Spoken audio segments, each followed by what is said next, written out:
picture the richest city in the world, the largest city in the world, the city at the centre of an empire that covers a fifth of the Earth's surface, that dictates the price of cotton and the routes of trade and the fates of nations on 4 continents. The city where the Queen lives, where Parliament sits, where the newspapers are printed that tell the rest of the world what to think. Now fill it with sewage, not metaphorically, actually, literally. Fill it with human waste, flowing through open ditches down the middle of streets, seeping into the same river that supplies the drinking water, collecting in cesspits beneath houses that haven't been emptied in decades, oozing into the basements of fashionable townhouses in Mayfair, choking the courts and alleys of Southwark until the air itself is something you can taste, something that coats the back of your throat and stays there. Add the smell of 600 tanneries, add the coal smoke from 10,000 chimneys, add the gut-churning output of slaughterhouses that drain directly into the streets, add the horses, hundreds of thousands of them, and what horses produce over the course of a day, across 2.5 million people's city, across cobblestones that haven't been properly cleaned since Tuesday.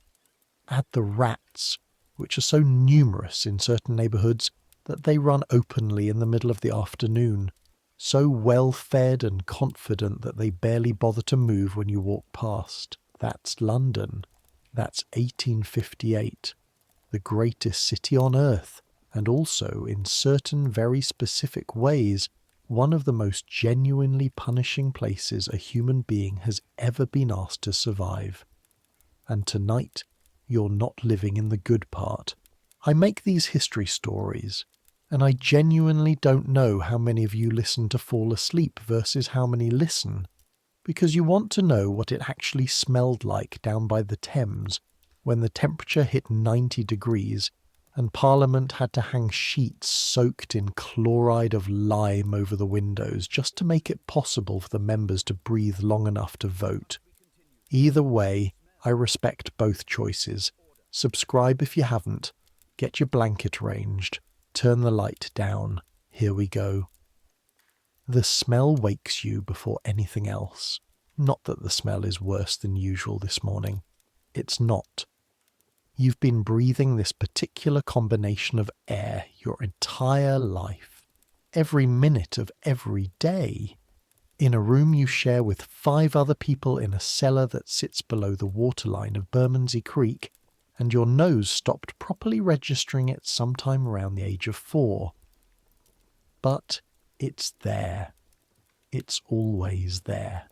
Underneath everything, even underneath sleep, the particular smell of Bermondsey in the summer of 1858. Tanneries, that's the bass note. The leather works that line the creek from London Bridge all the way south to the Old Kent Road, soaking hides in great vats of chemicals and bark and other things we'll discuss later that you would rather not think about at 4 a.m. The tanneries have been here for centuries. The Romans tanned leather near this exact spot. Chaucer wrote about the Bermondsey tanners. This smell has had time to soak into the stones, into the soil, into the very air molecules themselves. On top of that, the creek itself, which at low tide reveals mud flats of a consistency and fragrance that defies polite description.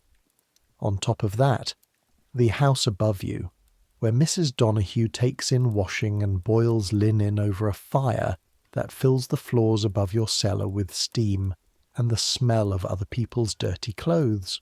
On top of that, the 6 people you share this room with, all of them still asleep, their collective breathing a damp fog in the small space, their bodies warm and sour in the summer heat. And underneath all of it, underneath everything, a smell that isn't really a smell so much as a presence. The Thames itself. 2 miles north, give or take.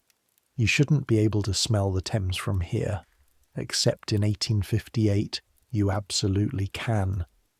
But that's getting ahead of ourselves.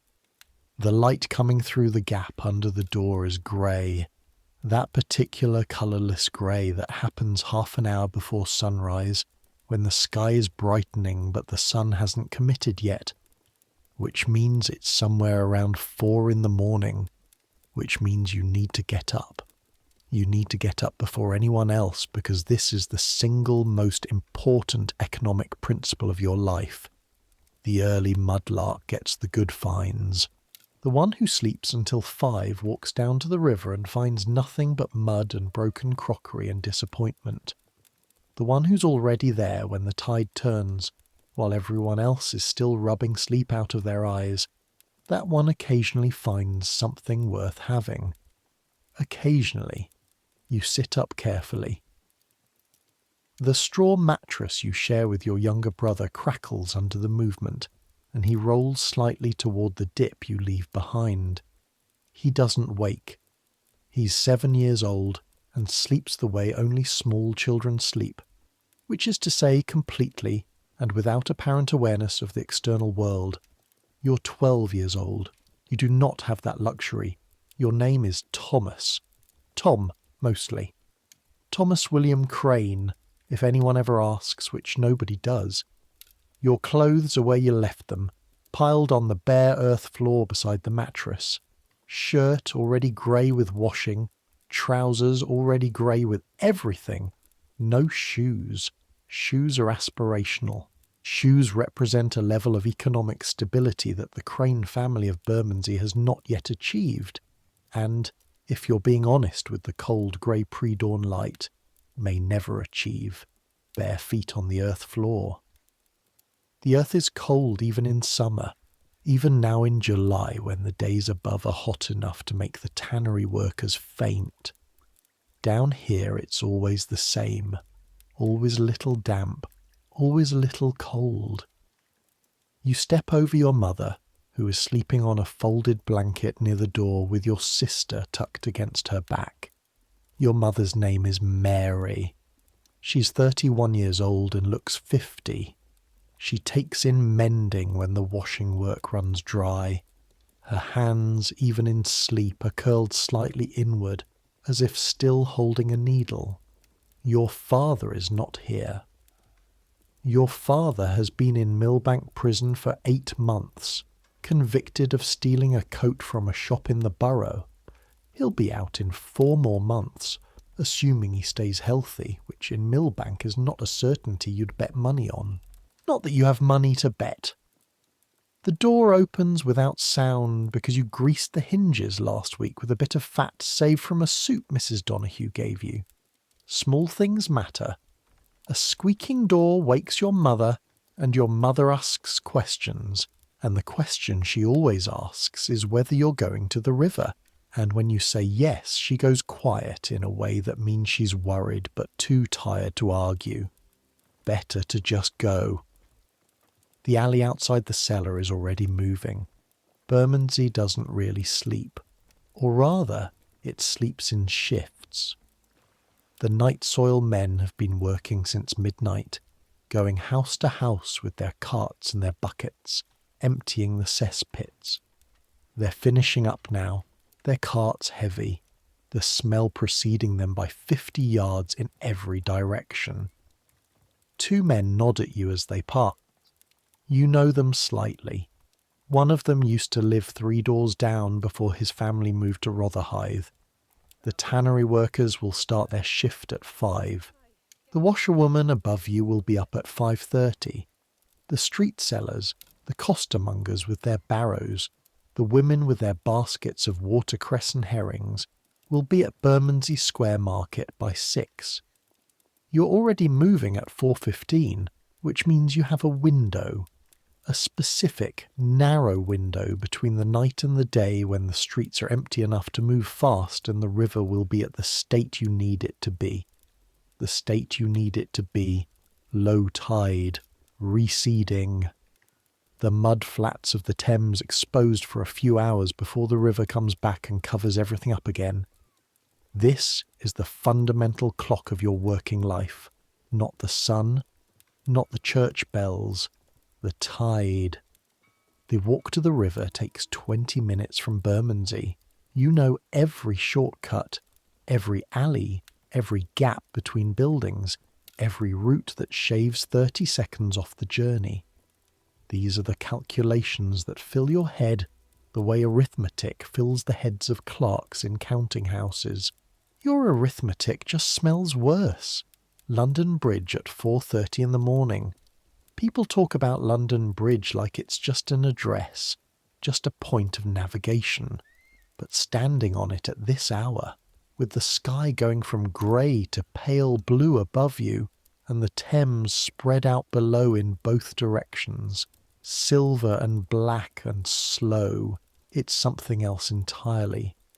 And I need you to understand what that means specifically in this particular year, because 1858 is not an ordinary year for the Thames.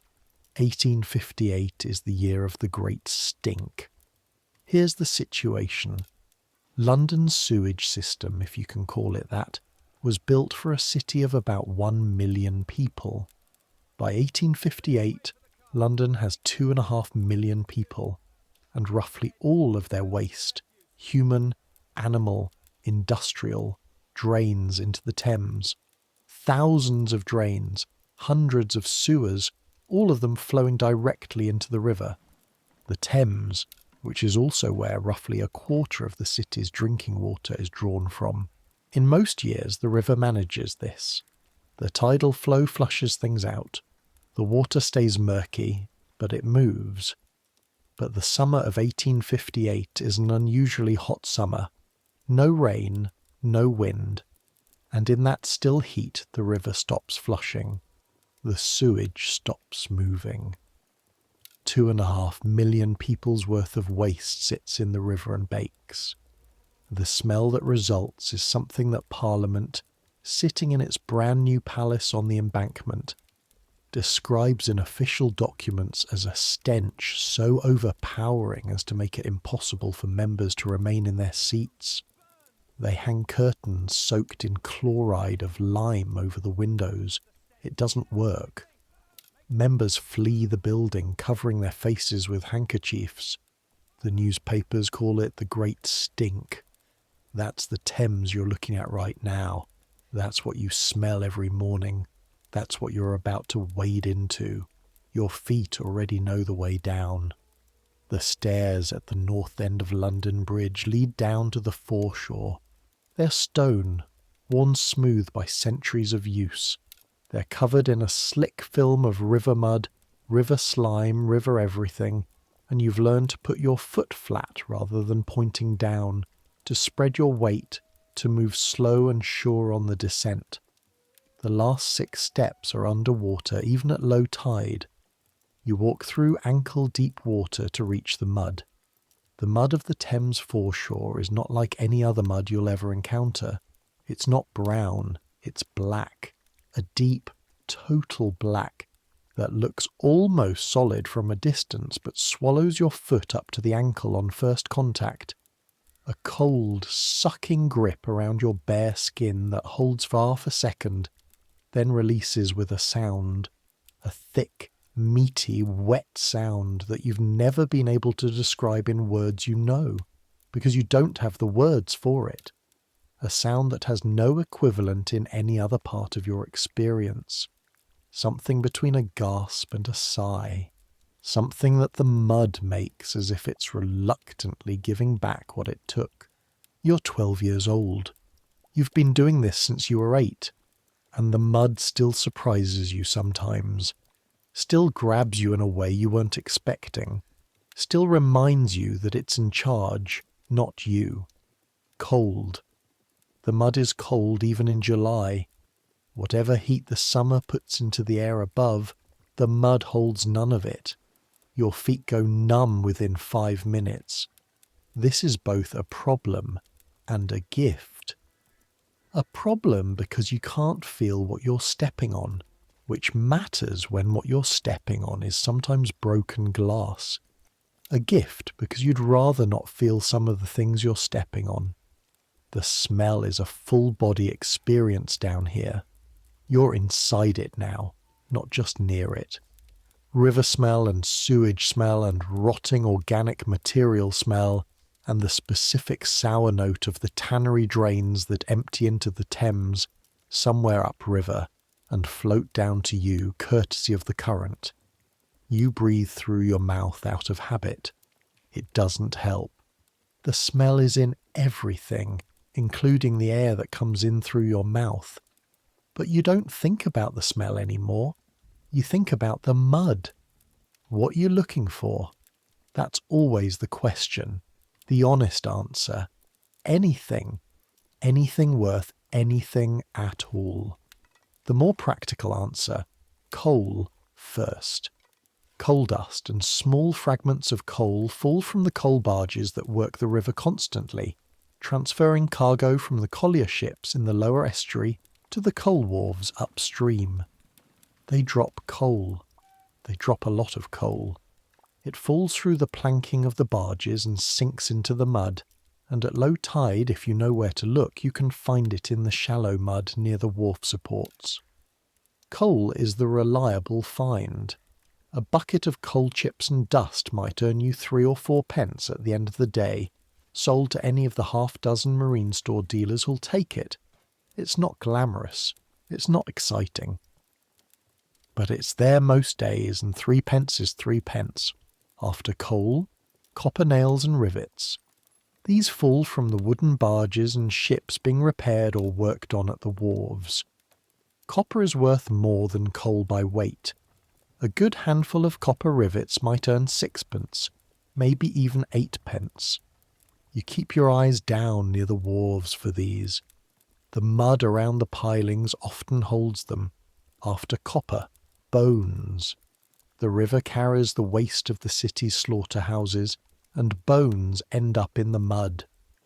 Bones are sold to the bone grinders, who turn them into fertilizer or glue or bone china, depending on quality. Bones are awkward to carry and don't pay much, but when coal and copper have a bad morning, bones will at least mean something at the end of the day. After bones, rope. Lengths of old rope, frayed and waterlogged but salvageable. The rope makers can use old rope to make new rope, or it gets turned into caulking for ships. Rope is bulky, hard to carry, worth it only if you find a long enough piece, and then the other things. The things that don't have a category.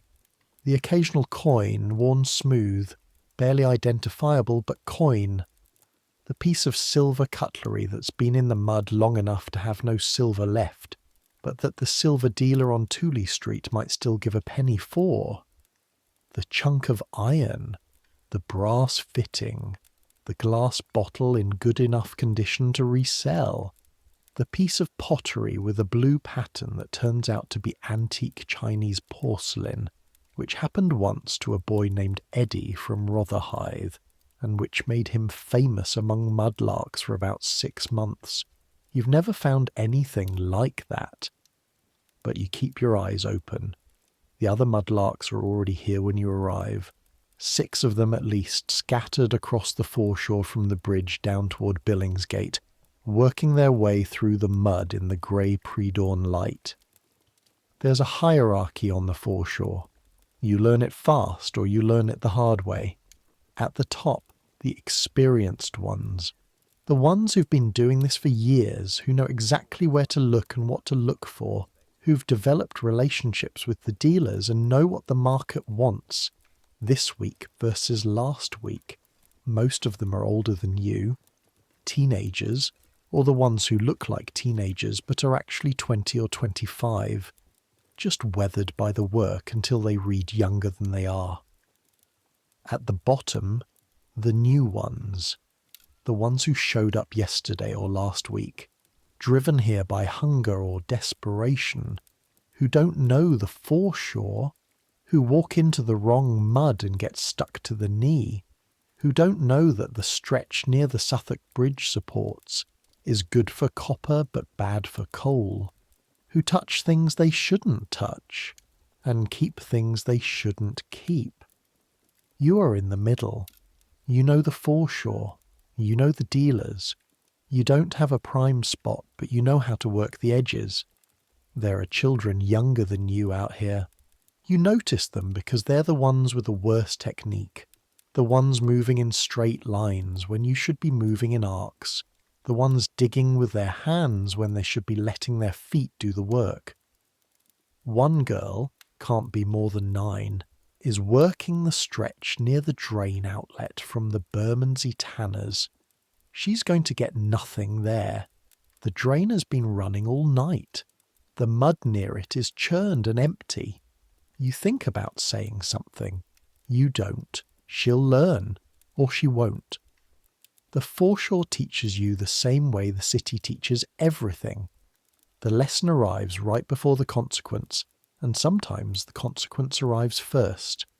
Here is how you actually do this. You walk slowly, very slowly. The mud doesn't want fast. Fast gets you stuck, gets you off balance, gets you hurt. Slow and flat-footed, feeling each step before you commit to it, testing the texture of the mud underfoot. Hard mud means nothing interesting. Soft mud, the kind that pulls at your foot, means something has been sitting there long enough to sink, which means it's been there since at least the last tide, which means the current brought it and left it. Your left foot finds something hard about 10 minutes in. You stop. You probe with your toe, hard and flat. Could be a stone, could be a piece of tile. But the shape is wrong for a stone, too regular, too flat, and the depth is wrong for tile. You crouch and put your hand into the mud. Cold. Immediately cold, mud closing over your wrist. You work by feel. The object is flat and roughly circular, and has a hole in the middle. A rivet, copper from the feel of it, not iron. Iron would have a different weight, a slightly different texture under your fingers, a faint grittiness where copper is smooth. You pull it out. It comes with a suck-in protest from the mud and a smell, a specific, sharp, chemical smell that's worse near anything that's been buried a while. Not a good smell. Not a bad smell, just a smell that means found. Copper rivet, about 2 inches across. Not perfect, one side is bent but salvageable. You put it in the canvas bag hanging off your shoulder and keep walking. This is what most of the morning looks like. A rivet here, a chunk of coal there, a knuckle of animal bone, yellowed and heavy, that you're not sure is worth keeping, but you put in the bag anyway because it might be.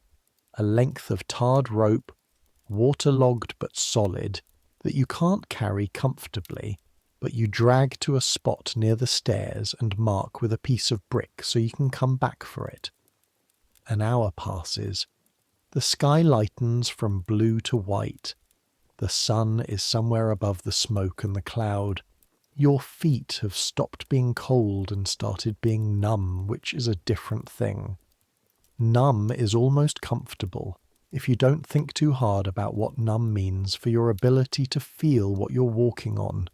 Your bag is about a third full, then Blackjack arrives. Blackjack isn't his real name. His real name is John Watts, and he's from Deptford originally, though he's lived along this stretch of the Thames foreshore for so long that the mud seems like his natural habitat. He's somewhere between 30 and 50, and it's genuinely hard to tell with people whose work keeps them permanently sun-darkened and wind-worn and cold-wet. And he's missing the 2 smallest fingers on his right hand, lost to something he never explains to anyone's satisfaction. He's also the best mudlark on this section of the Thames, and everyone knows it.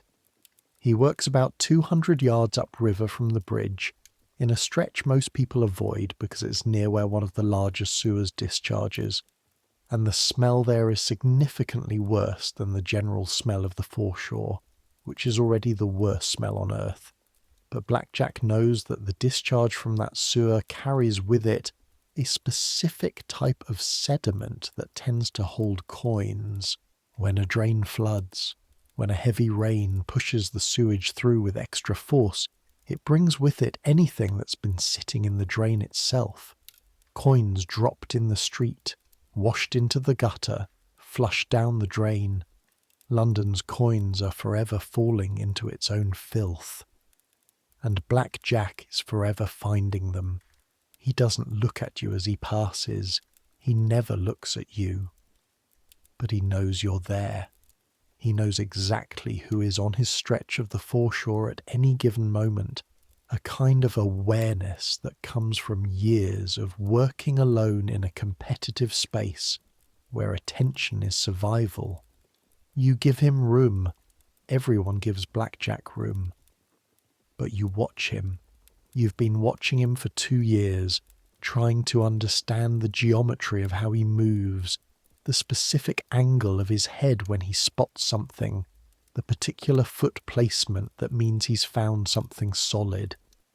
You've learned about 30% of it. Maybe. By 8 in the morning, the tide is starting to come back in. You feel it before you see it. A slight change in the quality of the mud underfoot, a kind of loosening. The way the water starts to move along the lowest part of the foreshore in thin sheets before it gathers into anything you'd call a flow. This is your signal, not panic. The tide gives you time, but a signal. You drift toward the stairs. Your bag is now heavier than a third full. Good day, all things considered. Not remarkable. Not a day you'll remember. But good. You reach the stairs and start climbing, your numb feet searching for purchase on the wet stone.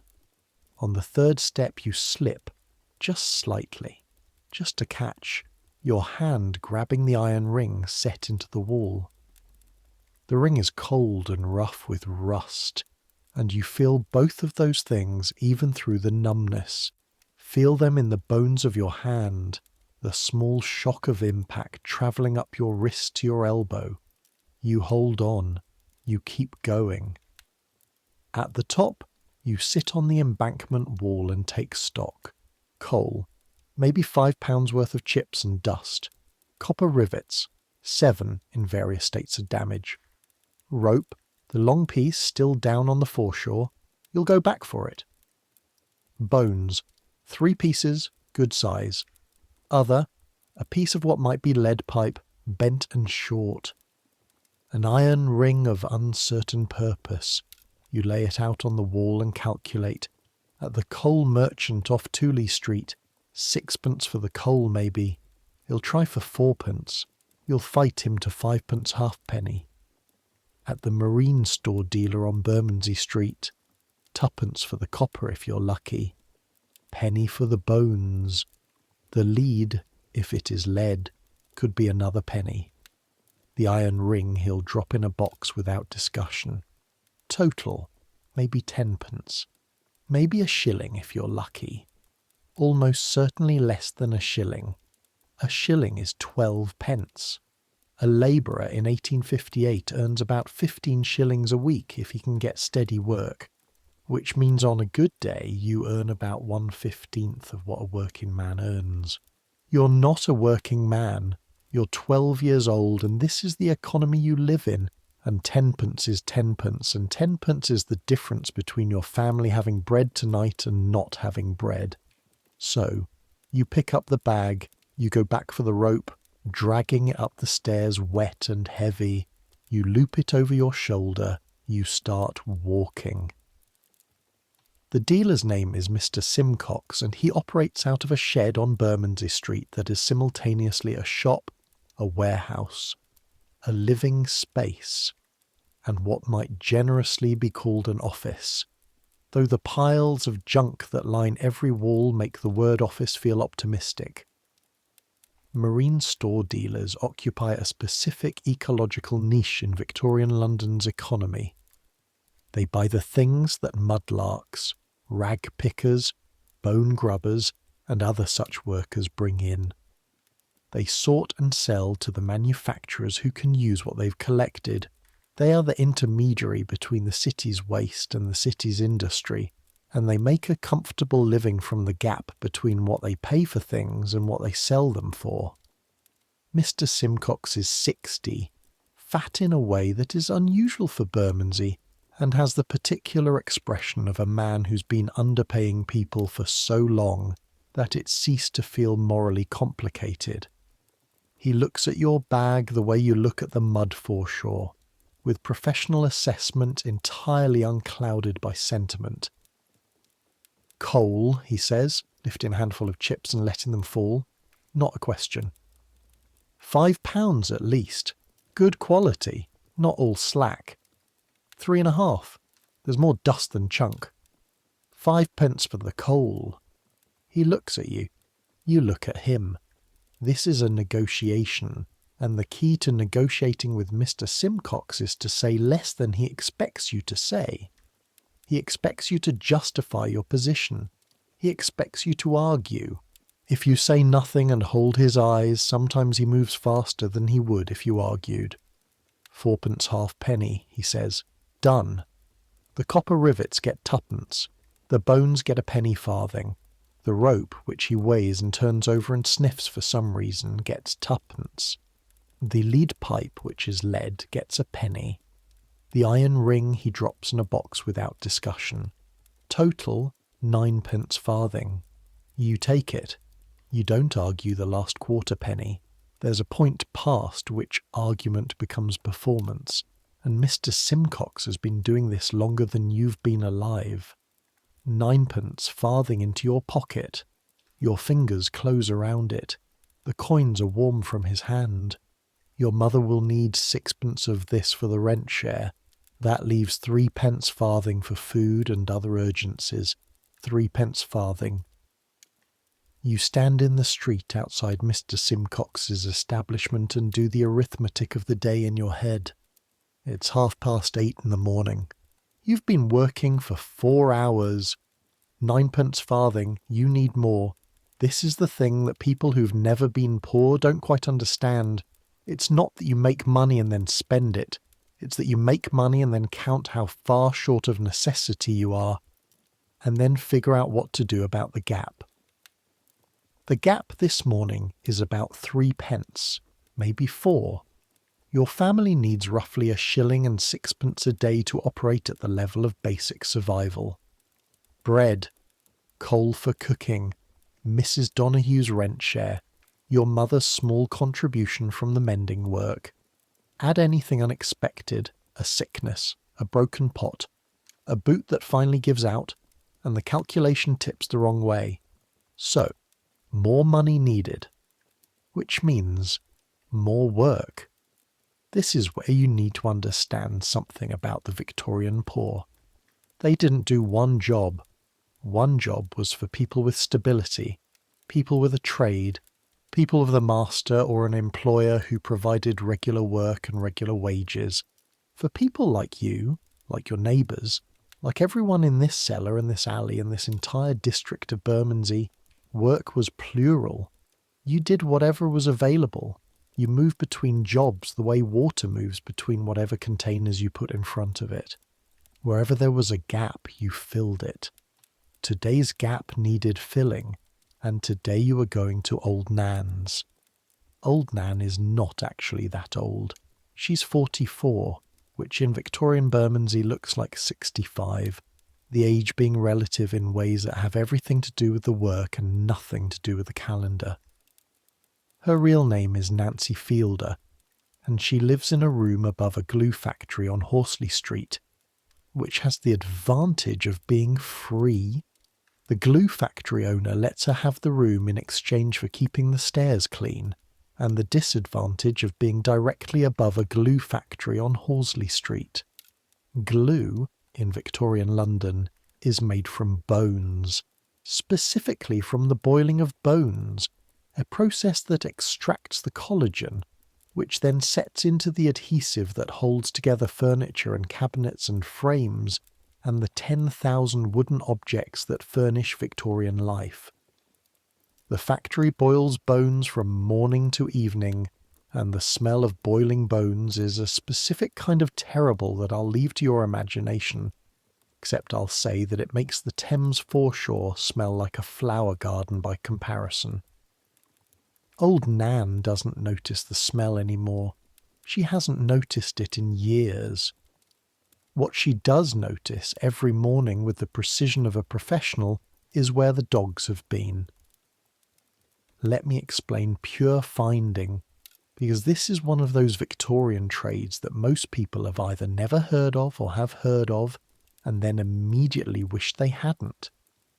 Pure finders were women, almost always women, who collected dog excrement from the streets and sold it to the leather tanners.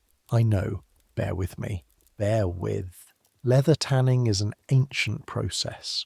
You take an animal hide and you treat it to stop it from rotting, to make it flexible, to turn it into leather. The traditional process involves soaking the hide in a series of chemicals, including, at a critical stage, a substance called bait that needs to be mildly alkaline and enzymatic to work properly. For most of history, tanneries used dog excrement as their baiting agent. The specific bacteria in dog waste produce exactly the enzymes needed to soften the leather at that stage of the process. Nothing works quite the same way. The tanners tried other things. They kept coming back to this, which means that the tanneries of Bermondsey, the greatest leather tanning district in the world, needed a constant supply of the stuff, and that's where the pure finders came in. They called it pure. This is the language of professional euphemism, the trade name that made it possible to discuss the business in public without everyone in the vicinity recoiling. Pure finders collected pure. They sold it to the tanners. The tanners paid about 10 to 14 pence per stable bucket. A hard-working pure finder might collect 3 or 4 buckets on a good day. That's 3 shillings if she hits her numbers. 3 shillings is good money for anyone in this economy. Old Nan hits her numbers most days. You find her on Neckinger Street working her way along the eastern wall of a warehouse that backs onto a court where several families keep dogs. She has a bucket in one hand and a short wooden scraper in the other. She's wearing fingerless gloves that were once white, but are now the colour of the street itself. She doesn't look up when she hears your footsteps. "You're late," she says. "I had to go to the dealer first. 9pence. "Good morning." She glances at you briefly. "Decent for a July day. The summer kills the coal finding." "I know." "You going to help or watch?" You take the second bucket from where it's hanging off her arm. The first thing you notice, the weight. Or rather, the lightness. An empty bucket feels possible. You carry it to the spot she gestures toward and you crouch down and you use the spare scraper and you don't think about what you're doing. You focus on the act of it, the specific mechanical motion, the angle of the scraper, the way you tip the material into the bucket without splashing. Old Nan's technique is precise and economical. You've watched her enough to know the method, and what you focus on mostly is not breathing through your nose. "Dog's been busy this morning," Old Nan says, moving ahead of you along the wall. She says it with the specific satisfaction of a farmer whose crops are coming in. The smell's worse than usual. Summer heat, always worse in summer. She pauses at a promising spot. The tanners say summer pure is actually better. The heat changes the chemistry somehow. I don't know the science of it. I just know what they pay. The street is empty at this hour, except for you and Old Nan. 2 people and their buckets in the specific pre-morning quiet of a Bermondsey side street. If anyone passes, and a few people do, workers heading for early shifts, a boy carrying a basket of bread from the bakehouse. They walk on the other side of the road, give you a wide berth without quite looking directly at what you're doing. This is the social compact of the pure finder's trade. Everyone knows it exists. Everyone benefits from it in the indirect way that everyone benefits from an industry they'd rather not think about. And everyone pretends, in the moment of passing, that they cannot see it. You don't mind. Visibility has its uses. After an hour of this, an hour that feels both very long and very focused, the awake intensely physical, unpleasant work collapses your awareness down to the immediate task. Your bucket is about 3/4 full, and old Nan's is nearly full, and you've covered roughly a mile of streets in a complex back and forth pattern that she's been refining for 20 years. The Chester Street area is better on Tuesdays and Fridays, she says, as you turn back toward the Tanner's Row. The butcher's dogs get exercise there. Big dogs, better quantity. I'll remember that. You write things down? You don't. You can't. You can read a little, rough reading, enough to puzzle through a sign or a basic notice, but writing is another country. You should write things down, old Nan says. I would, if I could. A pause. She shifts her bucket from one hand to the other. My daughter writes things down. She's in service in Kensington. Parlour maid. She reads the newspapers. She says this with a complicated kind of pride that you understand immediately. The daughter who escaped this. The daughter who lives in a clean house in a good neighbourhood, who wears an apron that starts the day white, who is seen rather than looked through. She sends you money, you ask? 2 shillings a month, regular as the moon. Another pause. I don't tell her how I earn mine. She says this without self-pity, matter of fact. This is the bargain, and she made it knowingly. The daughter's pride for the mother's silence. You think about your mother, about what she knows and what she doesn't know about your mornings. Your mother knows you go to the river. She doesn't ask for more specifics than that. You keep walking. The tannery on Morocco Street has been operating since 1734. The gate is open by the time you and old Nan arrive, and the yard beyond it is already active. A complex of pits and vats and drying racks that produces, in various stages, the leather that ends up in boots and saddles and bookbindings, and the upholstery of railway carriages. The smell here is something that you need to physically push through, rather than simply walk into. Your body resists for half a second on the threshold, an involuntary reaction that no amount of familiarity entirely eliminates. Old Nan walks straight in. You follow. The foreman who deals with the pure finders is a man named Tench, and he's at his post near the baiting vat, a large stone-lined pit about 12 feet across and 4 feet deep, filled with a liquid that I am not going to describe in detail, except to say that the surface has a particular texture, and that the smell of the baiting vat is its own separate category, distinct from all the other smells in this building. Tench has worked here for 20 years and has presumably stopped noticing. He weighs old Nan's bucket on a balance. He weighs yours. He pays. 11 pence for hers. 9 pence for yours. It's not quite full. And he docks proportionally, which old Nan has told you is fair and that you shouldn't argue. You don't argue. 11 pence plus 9 pence split. 10 pence to old Nan. 8 pence to you. That's her margin for showing you the routes and the technique. She negotiated this with you on your first day, clearly and without sentiment. You get 80% of your fines. She takes 20 for teaching and for the use of her routes. 8 pence, added to 9 pence farthing from the morning, 17 pence farthing, 1 shilling and 5 pence farthing. That's almost enough. Not quite enough, but almost. You have options for the afternoon. Go back to the river for the afternoon tide. Find more to sell to Simcox. Or the crossing. The crossing is something you've been building up to for 2 weeks. The crossing at Gracechurch Street, where the road from London Bridge meets the old Roman road north, where carriages and carts and pedestrians all converge in a churning chaos of mud and manure that, on a rainy day, makes the street essentially uncrossable for anyone in good shoes. This is where crossing sweepers operate.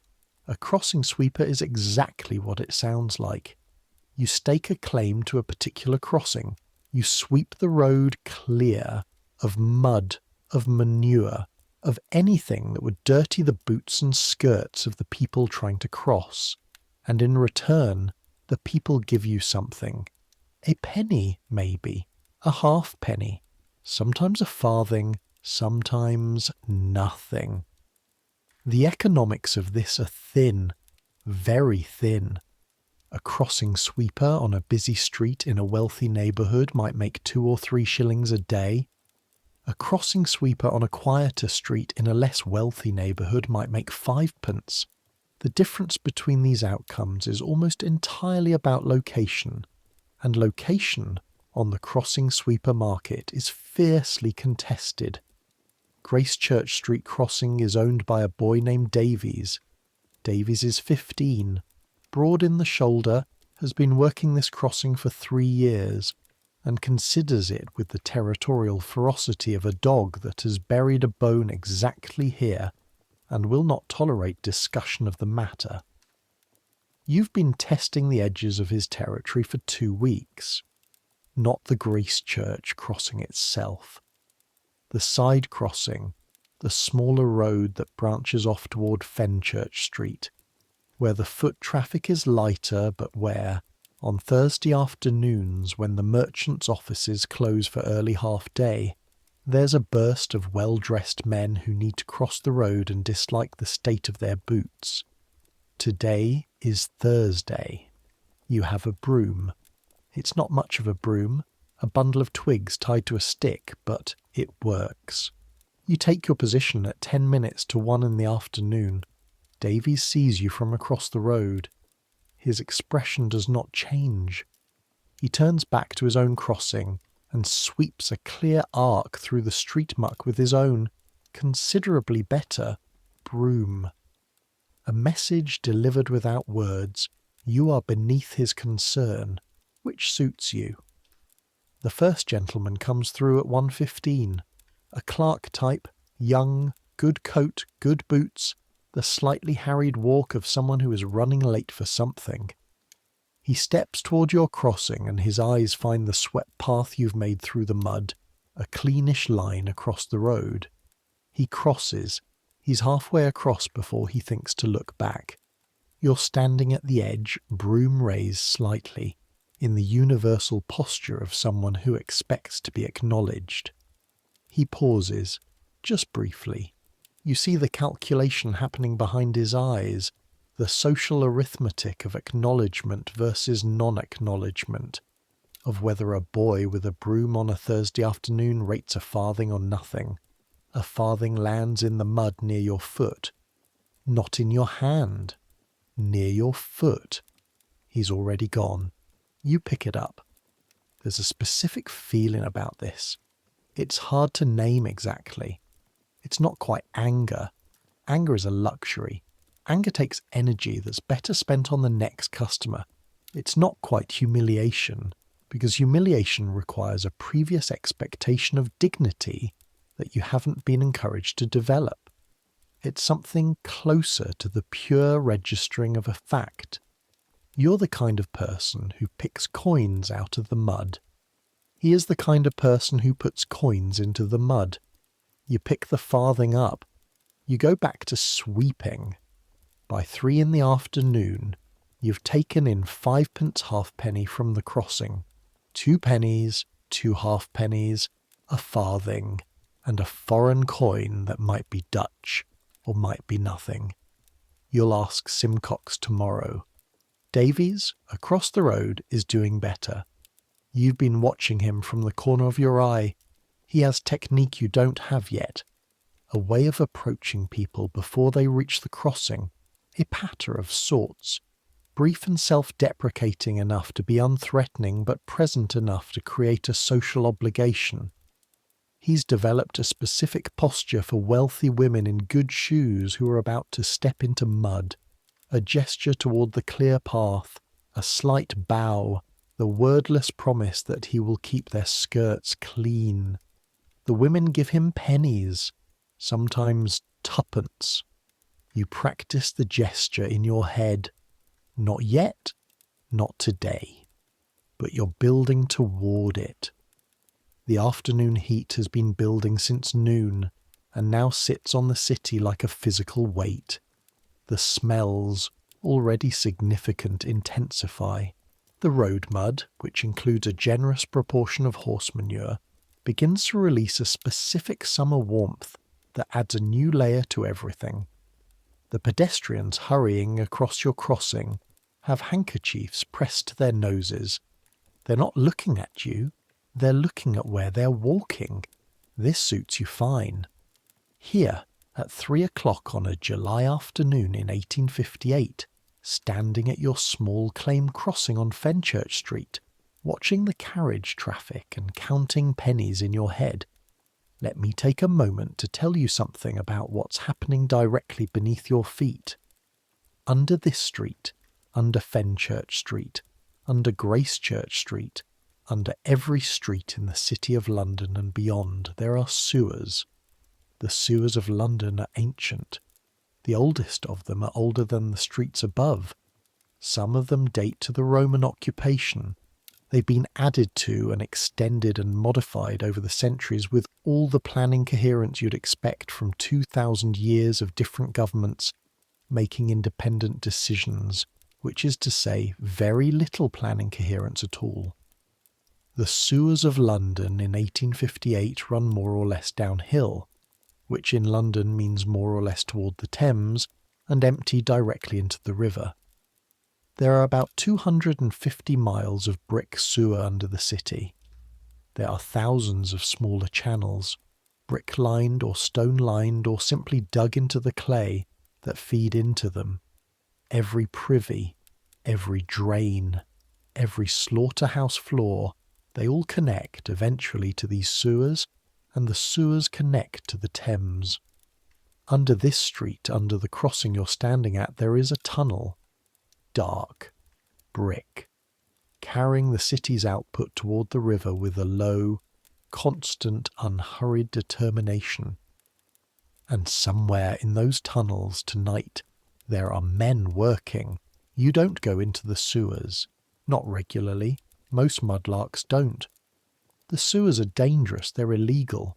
The Metropolitan Board of Works employs a small force of men specifically to prevent unauthorised entry, and they require equipment and nerve that most mudlarks don't have.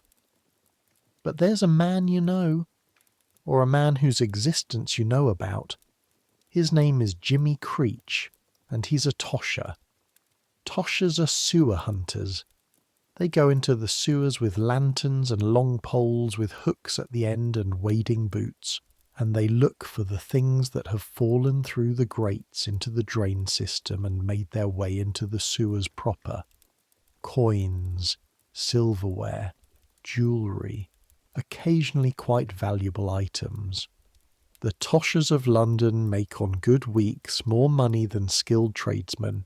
On bad weeks, or on weeks where the sewer gas overcomes them, or where they get trapped when the tide floods an old section of tunnel, or where they get lost in the 250-mile maze of passages and never find their way out, the Toshers of London make nothing at all. Jimmy Creech has been a tosher for 11 years.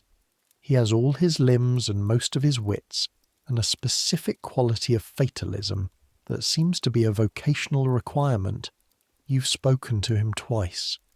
Both times at the marine store dealer on Bermondsey Street where he sells whatever the sewers have given him. Tonight he's agreed to let you come. You said yes before you had time to think about it, which is probably the only way you would have said yes, but that's later. That's tonight. First, this afternoon has one more item on it, the rat-catching match at the Blue Anchor on Long Lane. You need to understand rat-catching, because it's not just work. In Victorian London, rat-catching is also entertainment. There is, in the mid-19th century, a thriving competitive rat-killing industry based around a simple premise. A terrier dog is placed in a circular pit with the set number of rats, and it has to kill all of them as fast as possible. Bets are placed on the time. Bets are placed on the dog. Spectators pack in around the pit and watch and shout and drink. The rats are provided by professional rat catchers who supply the sport and also perform a useful municipal function. There are so many rats in Victorian London that any system for reducing their numbers is welcome, however gruesome. The rat catcher you've been working with for the past 3 weeks is not Jimmy Creech.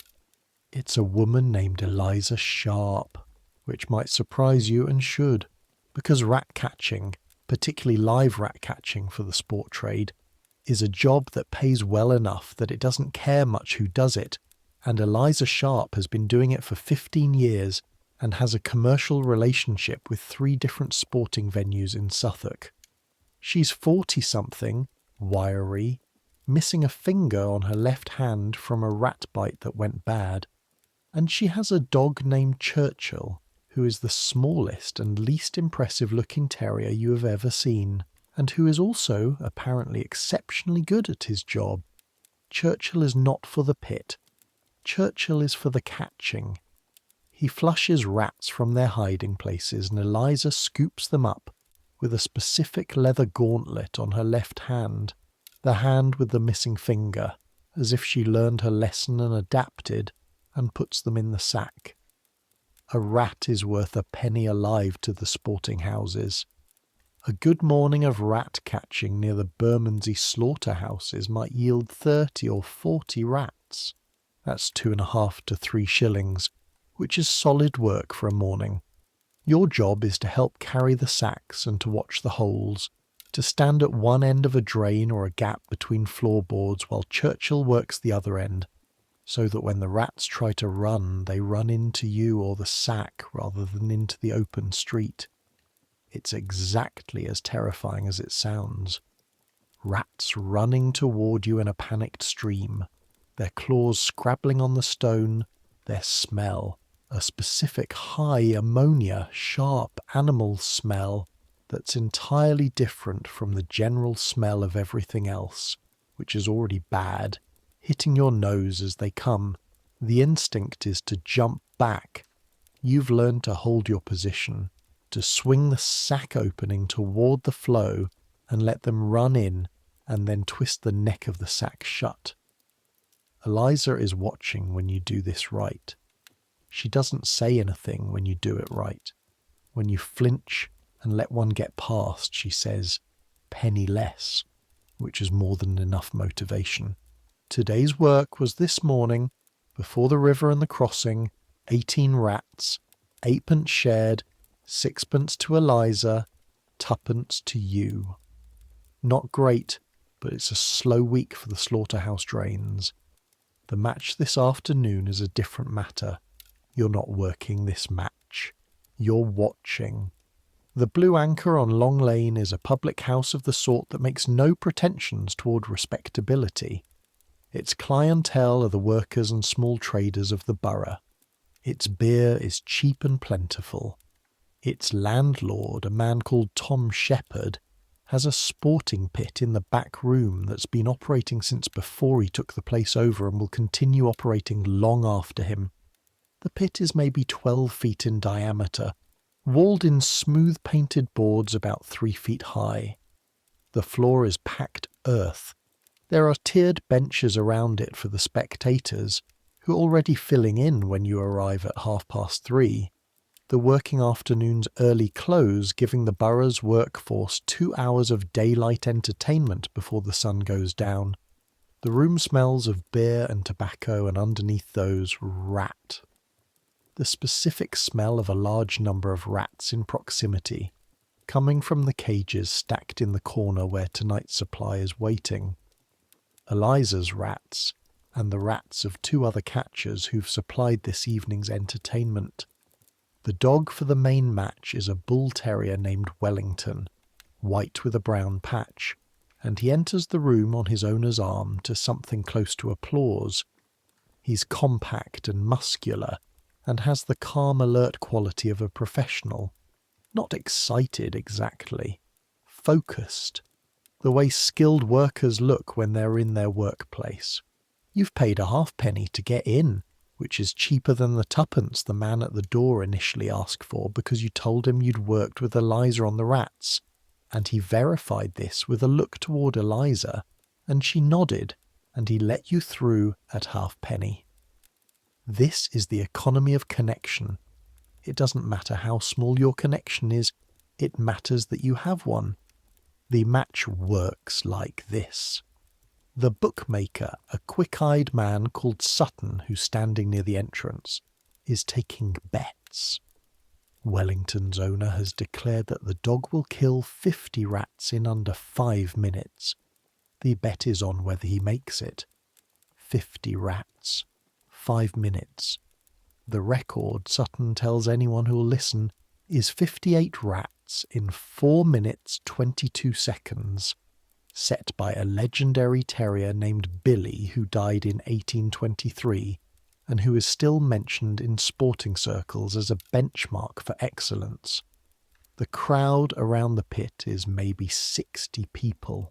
Workers in rough clothes, a few in slightly better clothes, not gentry but the layer just above, the foremen and small shopkeepers and clerks who have halfpennies to bet and afternoons to spend. 3 or 4 women, half a dozen boys your age or younger who found their own ways in. The rats go in first. 50 of them.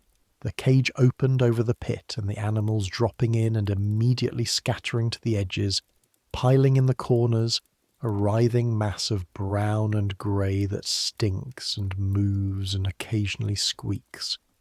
The pit fills with the sound of them, nails on packed earth, bodies pressing against each other.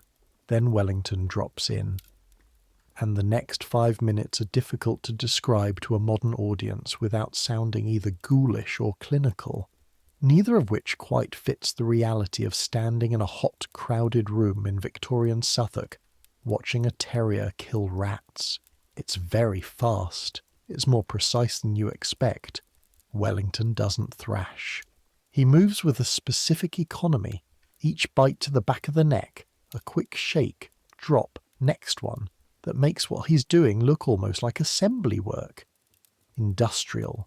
A process. The crowd counts, starting at 1, in unison, as each rat goes down. By 30, the counting has gotten loud enough to feel in your chest.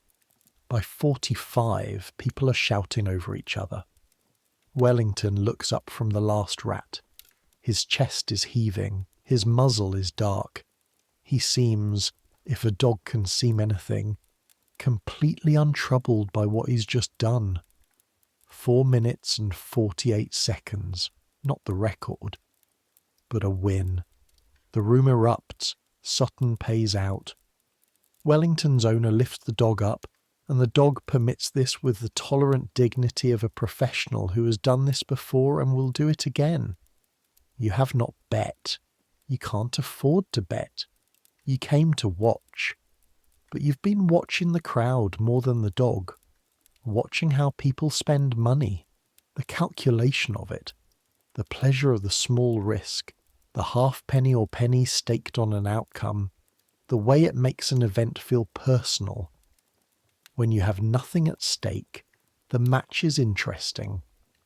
When you have a penny on it, apparently it's the most important thing in the world. You can see why this room is full. You also see, with the specific clarity of a person who's been counting pennies all day, that the money in this room, the money Sutton has collected in bets, the money the landlord has taken in beer, represents more than you'll see in 3 months. It moves in 30 seconds between the hands of people who don't think much about it, and none of it moves anywhere near you. This is not self-pity. This is a fact, filed away with the other facts. You finish your beer, a halfpenny's worth, and go outside. The evening is coming in warm and full of that specific London summer mixture of coal smoke and river smell and hot stone and horse and the 1,000 other things that 2.5 million people produce when they share a space this size. You stand in Long Lane for a moment with your back against the pub wall and take stock of the day. Mudlarking, 9p farthing. Pure finding with old Nan, 8p. Crossing, sweeping, 5p halfpenny. Rat catching this morning, 2p. Total, 2 shillings and 1 penny farthing. 2 shillings and a penny farthing. For a day that started at 4 in the morning and won't end until, depending on the sewers, maybe midnight. 2 shillings and a penny farthing to survive in the most expensive city in the world. You give yourself approximately 30 seconds to feel the weight of this. Then you put it away. Tonight's different. Tonight, if Jimmy Creech does what he said he'd do, you might come home with something that changes this calculation. Not forever, not dramatically, but enough. You push off from the wall and start walking.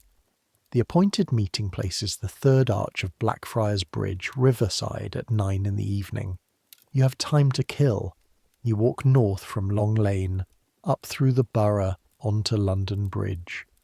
You've walked this bridge 100 times and it never quite stops meaning something. The Thames below, at this particular moment, in this particular light, the late sun coming horizontal through the smoke and haze, hitting the river at an angle that turns the surface copper and bronze and occasionally in patches almost gold, is genuinely beautiful. You know that the beautiful surface contains the worst water in England. You know that directly below where you're standing, sewers are discharging into the river you're looking at. You know the names of the cholera outbreaks that kill people by the thousand in 1831 and 1848. And you know that the water supply connection hasn't been fixed. And you know that it will kill people again. Your mother's older sister died in the 1848 outbreak. A neighbour's entire family, all 5 of them, in 6 days. You know all of this, and the river is still beautiful in this light. This is something about beauty that nobody tells you when you're a child. Beauty doesn't require the absence of ugliness. It just requires the right angle, the right light. You stand on the bridge for a few minutes, watching the traffic on the water. The heavy lighters loaded with coal heading upstream. The pleasure boats full of people who can afford pleasure. The dark shapes of the collier ships moored in the Pool of London, their masts a forest against the evening sky. From here you can see the dome of St. Paul's above the roofline of the city. You can see the spire of Southwark Cathedral behind you. You can see the new Palace of Westminster upstream, its Gothic towers still fresh-looking, built after the fire of 1834. London at this moment is the centre of the world, genuinely, practically, in terms of how much money and material and human life flows through it. The centre of the world, 20% of global trade, the world's largest port, the world's largest city, and you are 12 years old, and you've made 2 shillings today by picking through mud and collecting dog mess and sweeping horse manure from a road. That could be funny if you looked at it the right way. You look at it the right way for a second, then you keep walking. You have 2 hours before you need to be at Blackfriars. You use them to go home. Home is the cellar on Horsley Street. Your mother is there, bent over the table by candlelight with 3 shirts belonging to someone else that need their collars turned. Your sister, aged 9, is helping hold the fabric straight. Your brother is asleep on the mattress. Your mother looks up when you come in. "Supper," she says, gesturing to the pot on the small fire grate. Supper is a soup of turnip and some grey meat your mother has boiled until it has given up everything it had to give. It's hot. It fills the gap. You put 1 shilling and 6pence on the table.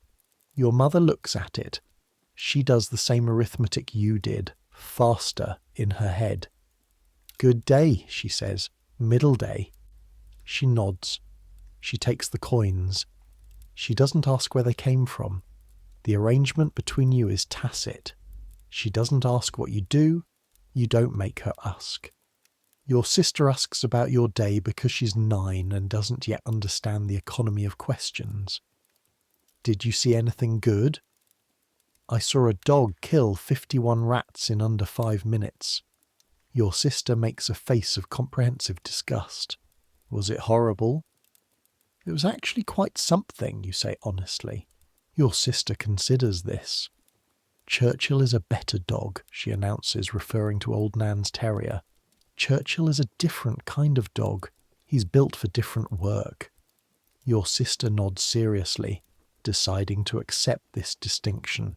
You eat your soup. You eat your bread. The drippings are from the remnants of a piece of mutton your mother rendered 2 days ago. The drippings stretched over 4 meals now, spread thinner each time, but there's still enough fat to make the bread taste like something. You don't tell your mother about the sewers. You will. Eventually. Not tonight. 9 o'clock. The third arch of Blackfriars Bridge, Riverside. Jimmy Creech is already there when you arrive, and he has with him a man you haven't met, a boy closer to your age, and a lantern that's currently shut. The man is heavy-set and quiet, and turns out to be called, or called by, which may not be the same thing, large. The boy is named Pip. Pip is 12, maybe 13, and has been doing this for a year, and he looks at you with a competitive sideways assessment of a professional checking out a potential rival. Jimmy Creech is not tall, but has a quality of taking up space that has nothing to do with physical size. He's wearing canvas trousers that have been waxed against water, knee-high boots of thick leather, and an overcoat that's been modified with specific additions. Around his waist, a rope. Over his shoulder, a long pole, maybe 6 feet, with a hook and a flat scraping blade at the end. On his belt, a tin canteen, a folding knife, a pouch of lucifer matches in a waterproofed wrap. He looks at you. You're wearing what you wore this morning. Your mudlarking clothes. Rough trousers, bare feet. Boots, he says. I don't have boots. He looks at your feet for a moment. You'll cut yourself. The sediment in the overflow channels has glass in it. And other things. I know how to walk. He makes a sound that might be acknowledgement. He reaches into a bag and produces a length of rag. Wrap your feet tight, every toe covered. It won't help much, but it helps a little. You take the rags and wrap your feet. Your fingers are quick. You've been doing small binding tasks your whole life, from mending clothes to tying bundles for the marine store, and the wrapping is done in 30 seconds. Pip watches you do it. His expression shifts slightly, still assessing but less dismissive.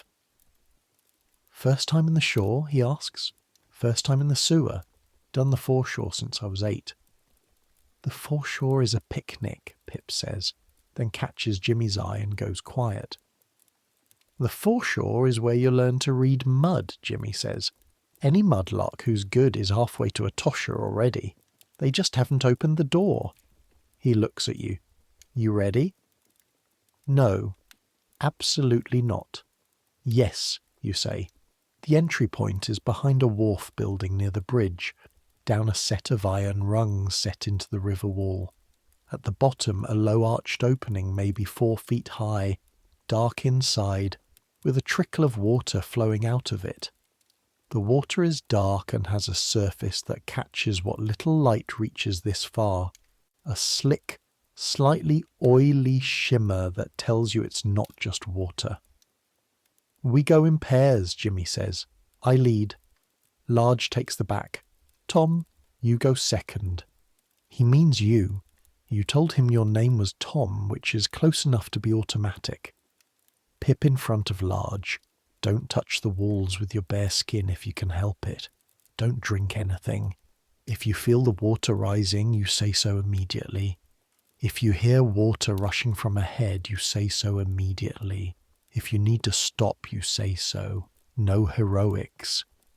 He looks at each of you in turn. We're not in there more than 2 hours. We come out before midnight regardless of what we've found. What if we're finding something? Pip asks. We come out before midnight regardless, Jimmy says again. The things that have killed Toshers in these sewers, they didn't kill them because they were unlucky. They killed them because someone decided to stay in 5 minutes longer than they should have. He opens the lantern. The light is surprisingly small. A candle inside, directing a narrow beam forward rather than spreading. He shields it with his body against the trickle of cold air that comes from the arch.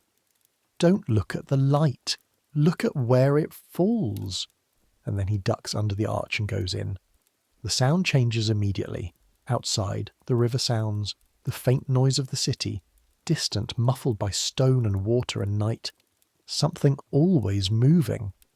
Inside, stone, echo, your own breath. The water underfoot, your wrapped feet feeling the cold through the rag almost immediately, and the specific sound of water moving through enclosed space, a low constant rush that's coming from somewhere ahead and everywhere at once. And the smell. I have been describing bad smells throughout this story. The Thames foreshore, the tanneries, the pure finder's bucket, the rat-catching morning. None of those are this. This is what 2 million people's combined output smells like when it has been concentrating in enclosed stone tunnels for decades. This is the accumulated exhaust of the Victorian city, trapped and fermented and aged in the dark. This is what you get when you take every open sewer and every cesspit and every drain and connect them all underground and let them run for 200 years without any meaningful ventilation. Your stomach turns over. Jimmy doesn't look back. Large puts a hand briefly on your shoulder from behind. A matter-of-fact acknowledgement, not a comfort, just a, this is what it's like. You breathe through your mouth, shallowly. You can taste it. You breathe through your mouth and try not to think about what you're tasting, and you keep moving. The tunnel is about 5 feet high and 6 feet wide, brick-lined, with a channel in the centre that carries the main flow. You walk on the ledge to the left of the channel, which is about 18 inches wide and slippery, with a coating of something that you resolve not to examine too closely in the lantern light. Jimmy moves ahead of you at a pace that seems slow, until you try to match it and realise the pace is exactly right. Fast enough to cover ground, slow enough to watch each step, to probe the sediment at the edge of the channel with the pole before putting weight on your foot. Sediment, Jimmy says without turning. His voice sounds odd in the enclosed space, both close and far away. The stuff that sinks to the bottom of the channel between the flow and the wall. That's where finds are. Coins sink, rings sink, small dense things that the water moves along until they hit a corner or a slow spot, and there they sit until someone comes for them. Your eyes adjust to the lantern's narrow beam. You start to see the texture of the floor, the ledge under your feet, the slow dark current in the channel, the glimmer of water on the far wall where the arch curves. There, Pip says suddenly, from behind you. He's pointing at the base of the channel wall where the sediment has piled against a small protrusion in the brickwork. A small, flat shape. Jimmy's pole reaches it, hooks it, brings it up. A coin. Worn, dark with sediment, but definitely a coin. He rubs the edge on his sleeve. Penny? Copper penny? He pockets it without ceremony. They fall through the grate. Every drain grate in the city. Every time it rains, washes coins into the system. Most of them don't go far. They stop at the first slow spot. So the slower the water, the more fines, you say. He looks at you properly for the first time since you came in. You've been thinking about this. I've been thinking about how water moves. I've been doing it on the foreshore for 4 years. Same principle, he says. Same physics, different medium. He turns back and keeps walking. You walk. The tunnel curves slightly north. Another tunnel joins from the right, this one narrower, flowing faster, with a sound that's almost violent compared to the main channel's steady run. Jimmy gestures you away from it. Overflow from the Blackfriars drain, runs fast all the way from the Fleet. Nothing settles there. The Fleet.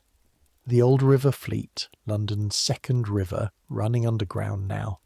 A river that was simply buried under the city as the city grew over it, turned into a sewer, lost. You've heard of it. Everyone's heard of it. But you've never been this close to one of its tributaries. Under London there's another London, older, darker, running beneath the streets. The next 40 minutes are the most concentrated work you've done all day, which is saying something. You learn the mechanics quickly, because the mechanics are not complicated, and because you're 12 years old and you've been learning new physical skills on the fly since you were 8. The pole, Jimmy gives you one, once you've demonstrated you can walk the ledge without slipping, is for probing the sediment along the channel wall. You develop a feel for the difference between mud and stone and something else. Mud, soft, gives under pressure, springs back. Stone, hard, consistent, no give. Something else, hard but irregular, sometimes slightly mobile, sometimes with an edge. Edges are good. Edges mean something was made. Coins have edges. Spoons have edges. Buttons have edges. In 40 minutes of working your section of ledge while Jimmy works the channel centre with his longer pole, you find 2 halfpennies, black with age, a small brass button from what might have been a military coat, a piece of lead that's been shaped, poured into something, or cut, which Jimmy identifies as a plumber's offcut, probably from drain repairs, 16th century maybe, early 17th, and a length of heavy chain, iron, that you can't move with the pole, but that Jimmy marks for recovery on a future trip. Pip, working the section ahead, finds a silver teaspoon. Just a teaspoon. Small, bent, the monogram worn away from years in the sediment. But silver. Jimmy takes it from him and weighs it in his hand. 3 pence at the silver dealer, maybe 4 pence. The bowl's still good. Pip looks like he wants to argue. He doesn't. Divided at the end, Jimmy says. The same as always.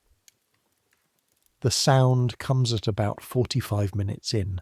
It starts as a change in the quality of the background noise. The constant rush of the sewer water developing a new note, something lower and larger, coming from ahead and above. Jimmy stops. He holds up one hand. Complete stillness. You feel the ledge under your wrapped feet. You feel the cold water lapping at the lower edge of the ledge, maybe a ½ inch higher than it was 5 minutes ago. Rain, Jimmy says, very quietly, as if volume matters here. It wasn't raining when we went in, you say. It's raining now. Large, from the back. How bad? Don't know yet. Jimmy turns to face back the way you came. He's moving his lantern slowly, checking the water level against marks on the wall. There are marks, you realise. Chalk marks at specific heights, left by previous Toshers for exactly this purpose. Water's up 1 inch. It'll come up more. How long do we have? Pip asks. Enough, Jimmy says. We're going back. Now. Single file. Tom, in front of me. You move. The return journey is faster. Not running. Running on this ledge, in this dark, in these conditions, is how you fall into the channel, and then it doesn't matter what you found because the contents of the channel will take care of the rest. But fast walking, purposeful, the lantern throwing your shadow behind you. You can feel the water coming up. It's a sound before it's a sensation. The rush ahead getting slightly louder, slightly more present, and then it's a sensation. The ledge, which was above the waterline when you walked it 45 minutes ago, is now intermittently submerged. Cold water over your wrapped feet. Cold water getting higher with each step, reaching your ankle now. The chill of it sharp and total through the rag wrapping. Keep moving, Jimmy says from behind you, not far. The arch entrance is visible ahead, not by light, because there's no light from outside at this hour, but by a change in the quality of the darkness, a slightly less absolute darkness that resolves as you get closer into the faint grey of the night air outside. You're the first one out. You come through the arch into the night air and straighten up and breathe. Actually breathe, full breath, without managing it, without controlling what comes in. The air outside smells of Thames and coal smoke and summer city. It smells terrible in all the usual ways. It's the best smell you've ever experienced. You lean against the river wall with your hands on your knees and just breathe for a moment while the others come out behind you. Well, says Large, which appears to be his complete analysis of what just happened. We're out in time, Jimmy says. He closes the lantern.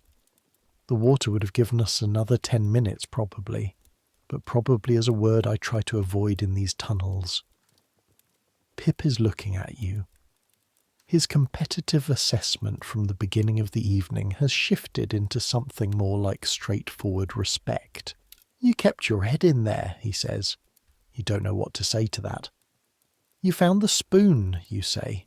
Yeah? He doesn't smile exactly, but something in his face relaxes. I did. Jimmy divides the finds on the embankment wall.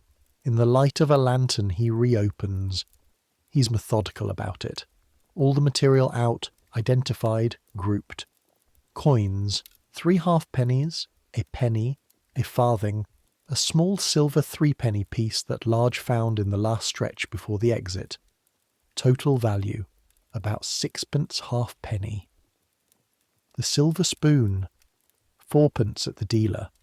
Jimmy knows the dealer and knows what he'll pay. The brass button, a halfpenny maybe. The lead piece, a penny.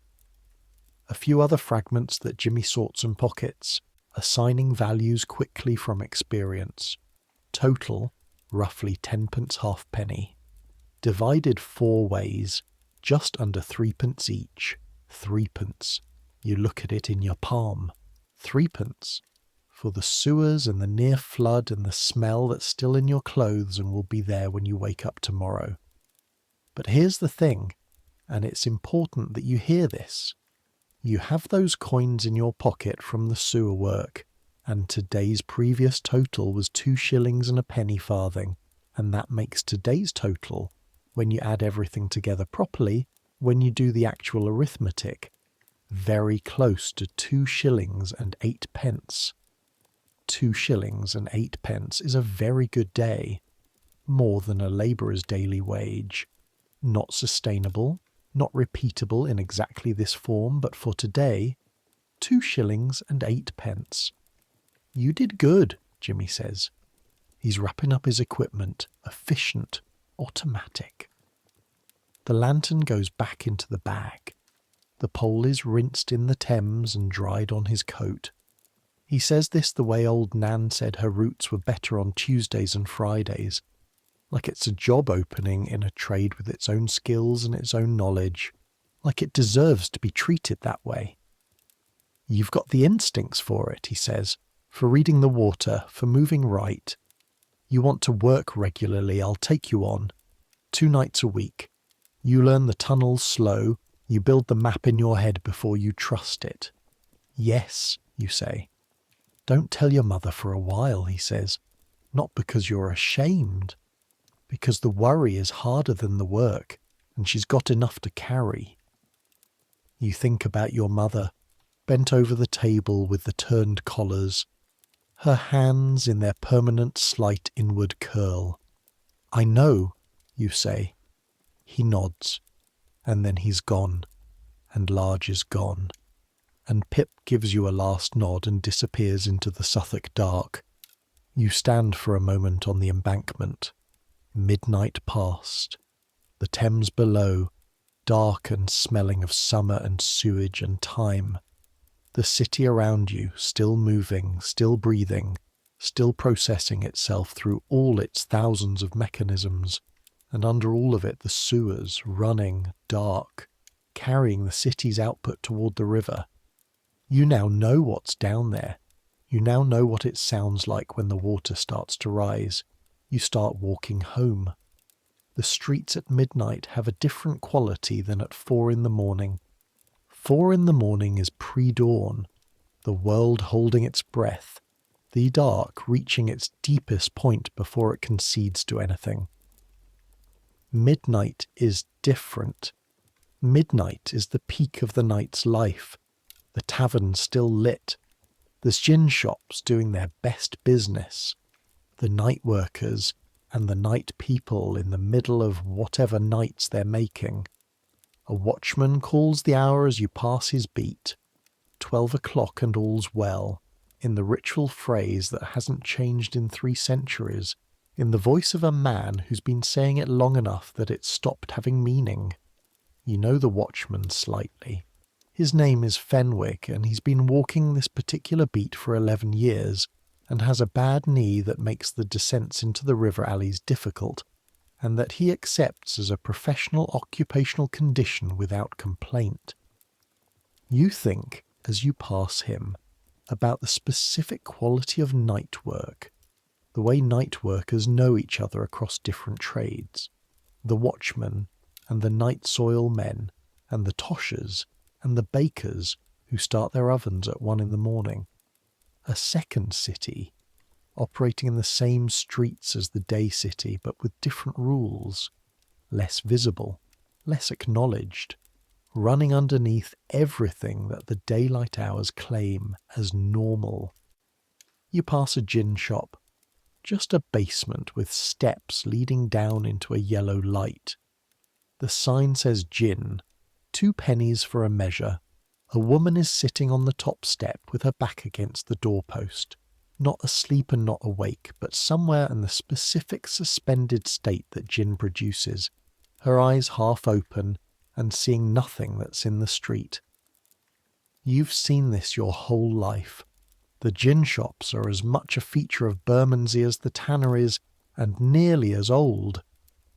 Gin came to England in the late 17th century, following William of Orange from the Dutch Republic, and it took hold among the urban poor with a speed and thoroughness that alarmed Parliament repeatedly, without Parliament finding an effective response.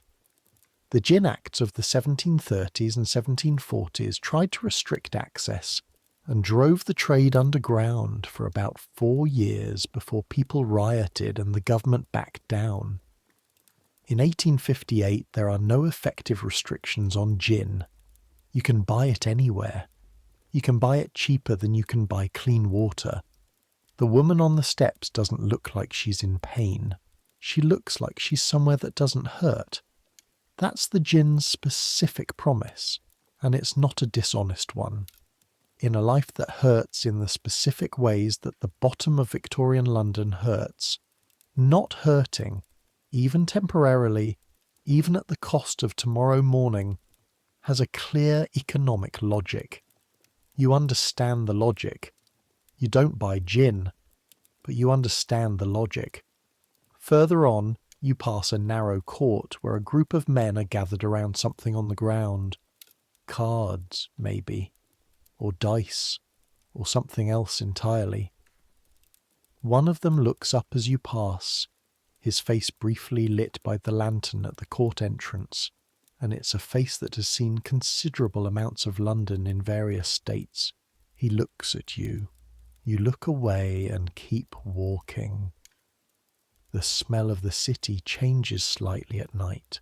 The daytime smells, the horse traffic and the street food and the tanneries and the coal smoke, those reduce, and what you get underneath them is the older smell, the stone and mud smell, the river smell, the smell of the city's geological base.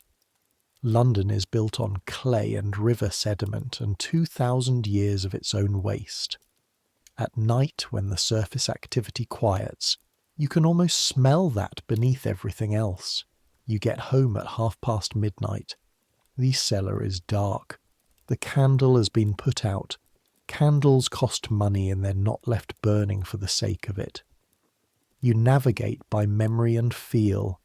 The stairs down, the door, the specific resistance of its handle, the geography of the room beyond. Your mother has left the soup pot on the low fire, still warm. She knows you'll come in hungry. You eat standing up in the dark with a piece of bread, in the specific silence of a room where people are sleeping.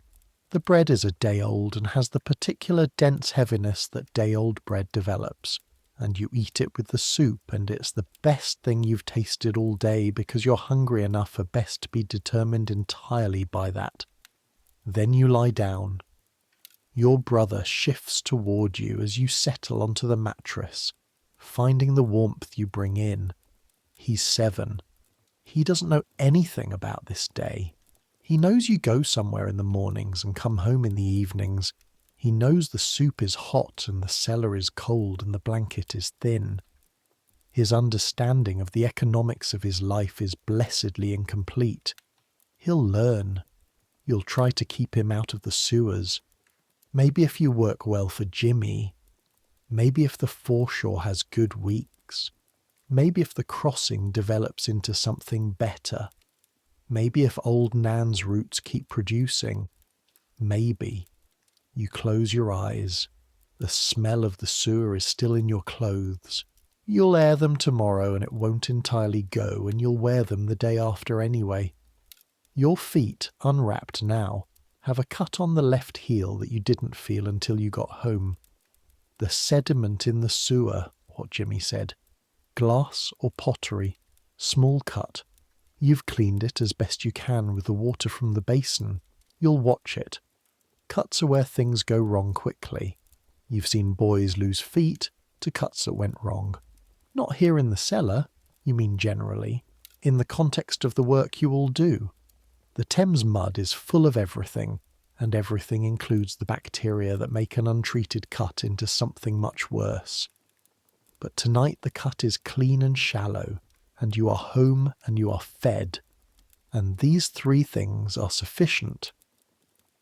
The nights that follow settle into a rhythm, not the same rhythm every day.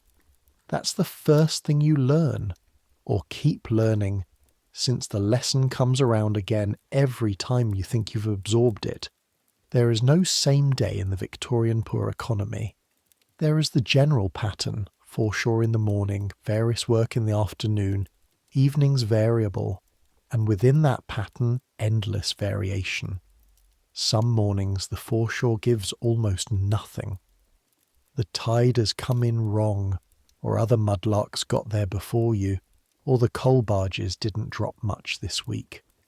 On those mornings, your bag comes up from the river with barely 2pence worth of material, and you stand in the alley outside Simcox's and feel the arithmetic tipping against you. Other mornings are good. Unusually good. The kind of good that makes you suspicious, that makes you look over your shoulder the way you would if you suddenly found a purse in the street. Those mornings, the mud seems to have gathered things specifically for you. A good run of copper near the Billingsgate wharves, left by a barge repair done on the previous tide, a length of iron chain that Simcox will take for a respectable price. Once, a whole glass bottle intact that turns out to be a medicine bottle with the label still readable, and Simcox looks it up in a reference he keeps under the counter and pays you 4pence for it alone. 4pence for a bottle. You remember to mark that. The bottle was intact. The bottle was rare. The rarity determines the price. You file this away with everything else. Old Nan teaches you routes. She teaches you the specific geography of which streets have the highest density of dogs and at which times of day. This requires understanding the dogs themselves, which dogs live where, which households let them out when, where the dog yards are in Bermondsey and Suffolk. She has mental maps of all of this that she carries in her head with the precision of a navy cartographer. She also teaches you how to move on the routes, how to be invisible, which in Victorian London, if you're 12 and poorly dressed and carrying a bucket, is mostly achieved by moving at a consistent moderate pace without hesitation. Hesitation makes you look suspicious. A boy with a bucket moving at a brisk walk looks like he's doing an errand. A boy with a bucket standing and looking around looks like he's deciding whether to commit a crime. Move like you've done it 1,000 times, old Nan says. I haven't. Move like you have. You practice. And she's right. There's something in the performance of confidence that eventually crosses over into actual confidence, or something close enough to it to function. My daughter wrote me a letter last month, old Nan tells you one morning mid-route. She wants me to come live near her in Kensington. You look at her. Will you? She makes a sound. She lives with 4 other maids in 2 rooms above the kitchen. Where would I go? She'll save more money. Eventually. Eventually. She says it without bitterness, but the word carries weight. Would you stop? If you could? She's quiet for a moment, walking her route, her eyes professional, automatic, reading the street the way you read the foreshore. I don't know what I'd do, she says finally. I've been doing this since my husband died. 12 years. I know these streets better than I know my own hands. A pause. The streets would still need cleaning even if I stopped. The pure would still be here. Someone else would find it. This is a kind of philosophy, you think. The logic of the indispensable and invisible. The work continues regardless of who does it. But the money would go to them instead of me, she says. So, no, I won't stop. She moves on. You follow. Summer gives way to autumn. The great stink ends before summer does.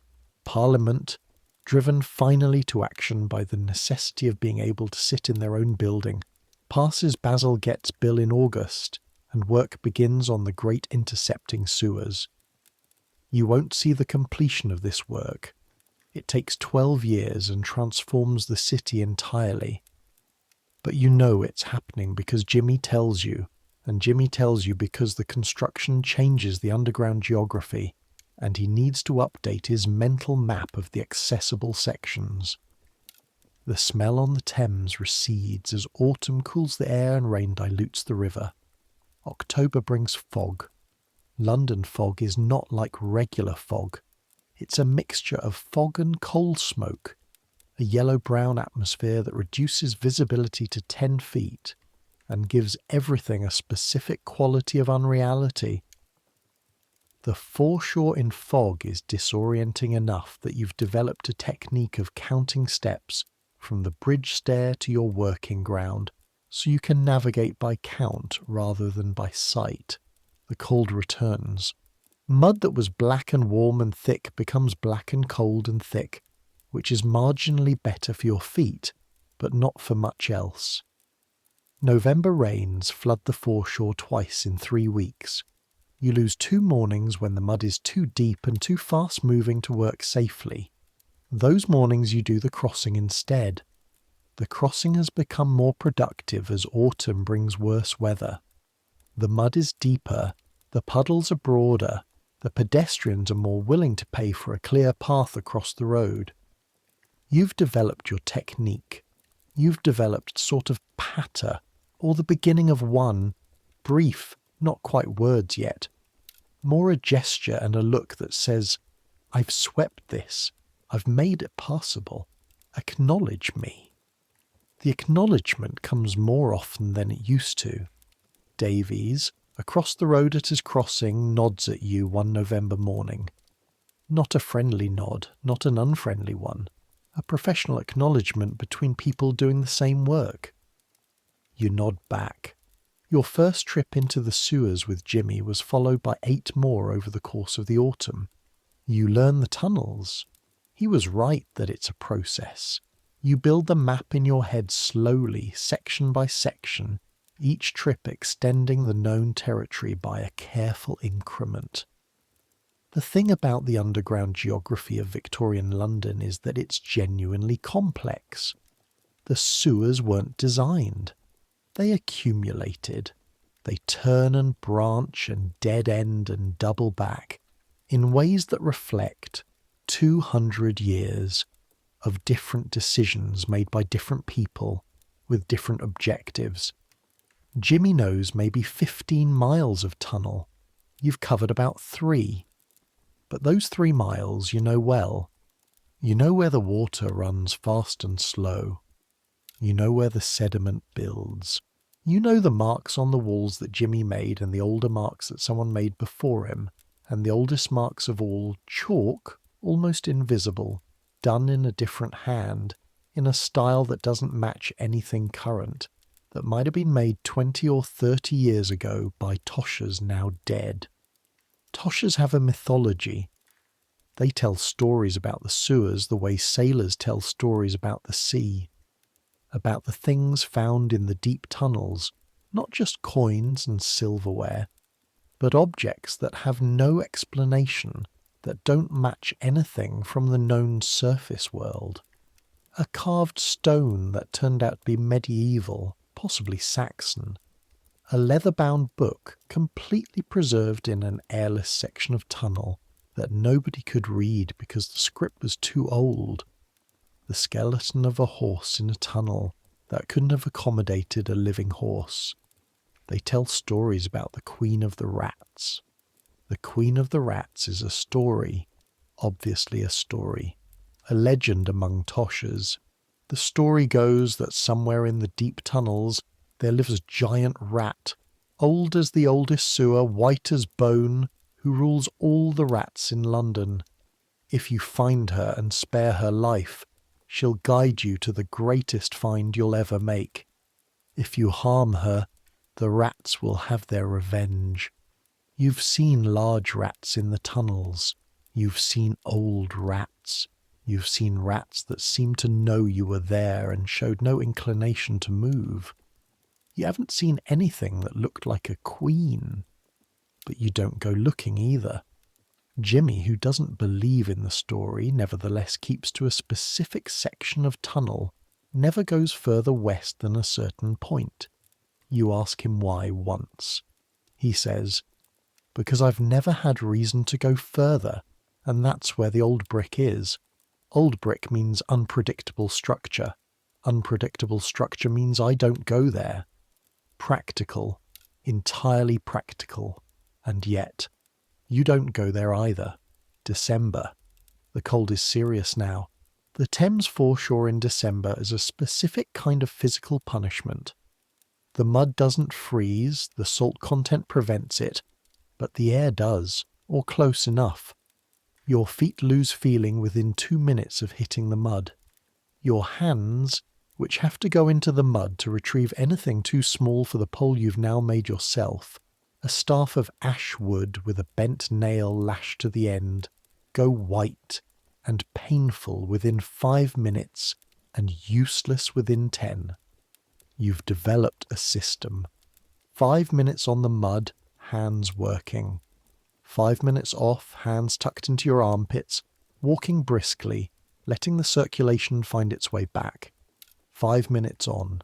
It's slow. It's productive enough on good days. On bad days, it's 12 minutes of misery for tuppence. But the morning of December 4th is a good day. You find the ring on the 3rd stint of mud work, in a stretch near the Old Swan Stairs, where the current runs against a wharf piling and builds up a consistent sediment bank. Your fingers close around it on instinct. A circle, a familiar shape, but heavier than you expect for the size. Metal, not pottery. Metal with a specific density that your fingers have been calibrated to recognize over 4 years of reaching into mud. You bring it up. Gold. Not everything that's yellow in Thames mud is gold. You know this. Pyrite fools you when you're young. Brass fools you sometimes even now. You rub the surface on the inside of your wrist and look at the streak. Gold doesn't streak. Pyrite leaves a line. This doesn't streak. You hold it under your eyes. Small ring, plain band, no stone. A woman's ring probably. Too small for a man's finger. The gold is soft and the band has a slight dent on one side, as if it was sat on or pressed hard. The kind of dent that happens when our thing is dropped and stepped on before it can be retrieved. A wedding ring. You stand in the cold mud, your feet numb and your hands shaking slightly from cold, and you hold a gold wedding ring in your palm and try to calculate. Gold rings sell for their weight in gold plus the dealer's margin. This ring weighs, you can only estimate maybe 2 grams, maybe 3. At the price of gold in 1858, somewhere between 2 and 3 shillings for the material. Maybe more if the dealer knows a buyer who wants it intact rather than melted. 2 to 3 shillings, maybe more. More than your previous best single find by a considerable distance. You put it in the inside pocket of your shirt, against your skin, where the warmth of your body keeps it from being just a cold object. You work the remaining tide as if nothing has happened. You sell your coal and your copper and your rope to Simcox, who gives you 9p, and you don't mention the ring. Simcox is not the right dealer for gold. Simcox is coal and copper and rope. For gold, you need to go to Tooley Street. The gold dealer on Tooley Street operates from a shop that has 3 balls over the door, which means it's also a pawnbroker, which means it deals in exactly the kinds of things that end up in pawn or in rivers. The man inside is young, maybe 25, with quick eyes and smooth hands and a jeweller's glass on a cord around his neck. He takes the ring and looks at it. He weighs it on a small balance. He tests it, a process involving a small amount of acid on a scratch in the metal which he examines through the glass. Gold, he says. 9 carat, probably. Old. Pre-Victoria, I'd guess. You say nothing. 2 shillings and 6p, he says. 3 shillings, you say. He looks at you. You're 12 years old with no shoes, and sewer smell still faintly on your clothes. His expression doesn't change, but something behind it does. A kind of recalculation. The reassessment of an opponent he'd underestimated. Where do you find this? The river, you say, which is true. Foreshore? The river, you say again. A pause. 2 shillings and 8p, he says. 2 and 10. 2 and 9. Done, you say. He counts the money out. 2 shillings and 9p. You take it. You put it in your pocket with the coins from Simcox. You walk out of the shop and onto Tooley Street and stand for a moment in the December air. 2 shillings 9p for 1 ring. Today's total so far, 2 shillings 9p plus 9p from Simcox equals 3 shillings and 6p. 3 shillings and 6p, and it's barely 10 in the morning. You stand in the street and feel something. Not triumph exactly. Not pride, though there's an element of that. Something more like a window opening, a glimpse of what the arithmetic could look like on different days, if the right thing is in the right place at the right time. Today, the right thing was there. Tomorrow it won't be. But today it was, and today you know it's possible. You think briefly about the woman who lost the ring, who she was, how it ended up in the river. Was she crossing the bridge and it slipped from a cold finger into the Thames? Was it swept from a drain? Did it leave her hand willingly or unwillingly? These are questions with no answers, and you don't spend long on them. The ring is gone now, 2 shillings and 9 pence in the pawnbroker's till, on its way to whoever wants a second-hand gold ring in December. You found it. You were there, in the cold mud, at the right tide, and you picked it up. Maybe that's all any of this is. Being in the right place at the right time, and having learned enough to recognize what you're looking at when you find it. Winter deepens. The frost fairs don't come this year. The Thames doesn't freeze hard enough. The winter being wet rather than bitter, but the cold stays and the fog stays, and the mornings on the foreshore are long punishments for small returns. You work the sewers twice more in December with Jimmy. One session yields almost nothing, the section having been cleared recently, possibly by another Tosher, or possibly by the flood maintenance crew that Bazalgette's project sends through periodically. The second session is middling. A few coins, a piece of brass pipe fitting, a child's boot in remarkable condition. The child's boot goes in a pile of miscellaneous. Jimmy doesn't discuss it. You notice over these months that certain things found in the sewers are simply not spoken of, not catalogued, not sold. There are finds that are set aside with a specific kind of silence that you learn to recognise and match. This is another economy, the economy of what you don't bring to the surface. The cities underground digest things that the surface doesn't need to know about. The Toshers are part of this digestion. They take what can be salvaged and leave the rest. You are becoming part of this. January, your brother turns 8. Your mother makes him a cake from flour and a little sugar and dried currants, the kind of cake that takes planning, saving the ingredients over 2 weeks, careful rationing, and produces something small and not very sweet but warm and present and entirely his. Your sister reads him a story from the penny magazine that Mrs. Donohue's lodger subscribes to and shares when he's done. She reads slowly, her finger under each word, but she reads clearly, and your brother follows every sentence with an attention that he doesn't give to anything else. You watch her read. You think, that's something. You can read approximately as well as your sister, not well, not confidently, but enough to know what a sign says, enough to puzzle through a newspaper headline if you have time. What you can't do, and what you increasingly think you need to do, is write. Reading is passive, writing is active.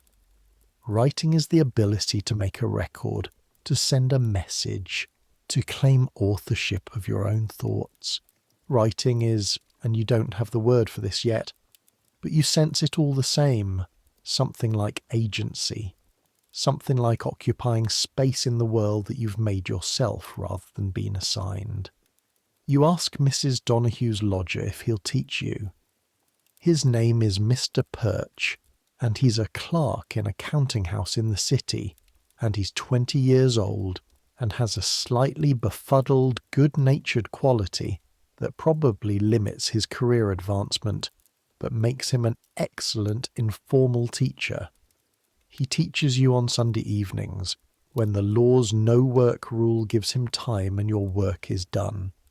He uses the back of waste paper he brings home from the office, and a stub of pencil, and remarkable patience with a pupil who holds the pencil too hard and whose letters slope in different directions, and who has to be reminded approximately 40 times to keep his hand off the wet ink.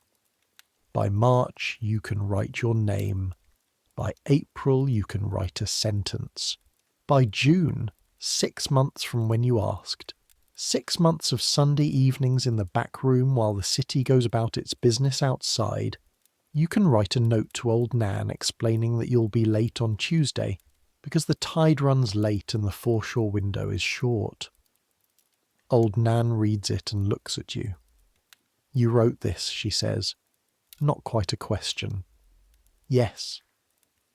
She holds it for a moment, looks at it with an expression that's hard to name, something like the expression she had when she talked about her daughter in Kensington, something between pride and grief, and a particular kind of recognition that comes from seeing a door opening that was closed for you. Good lad, she says. She folds it carefully and puts it in her pocket. You don't ask why she keeps it, but you notice.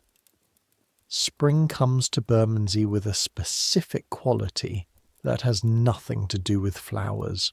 It comes through the mud thawing on the foreshore, the mud becoming workable again after the winter stiffness, resuming its normal cold wet texture rather than its winter half-frozen concrete quality. It comes through the smell changing, the tanneries producing at a different pace as the weather allows longer working hours.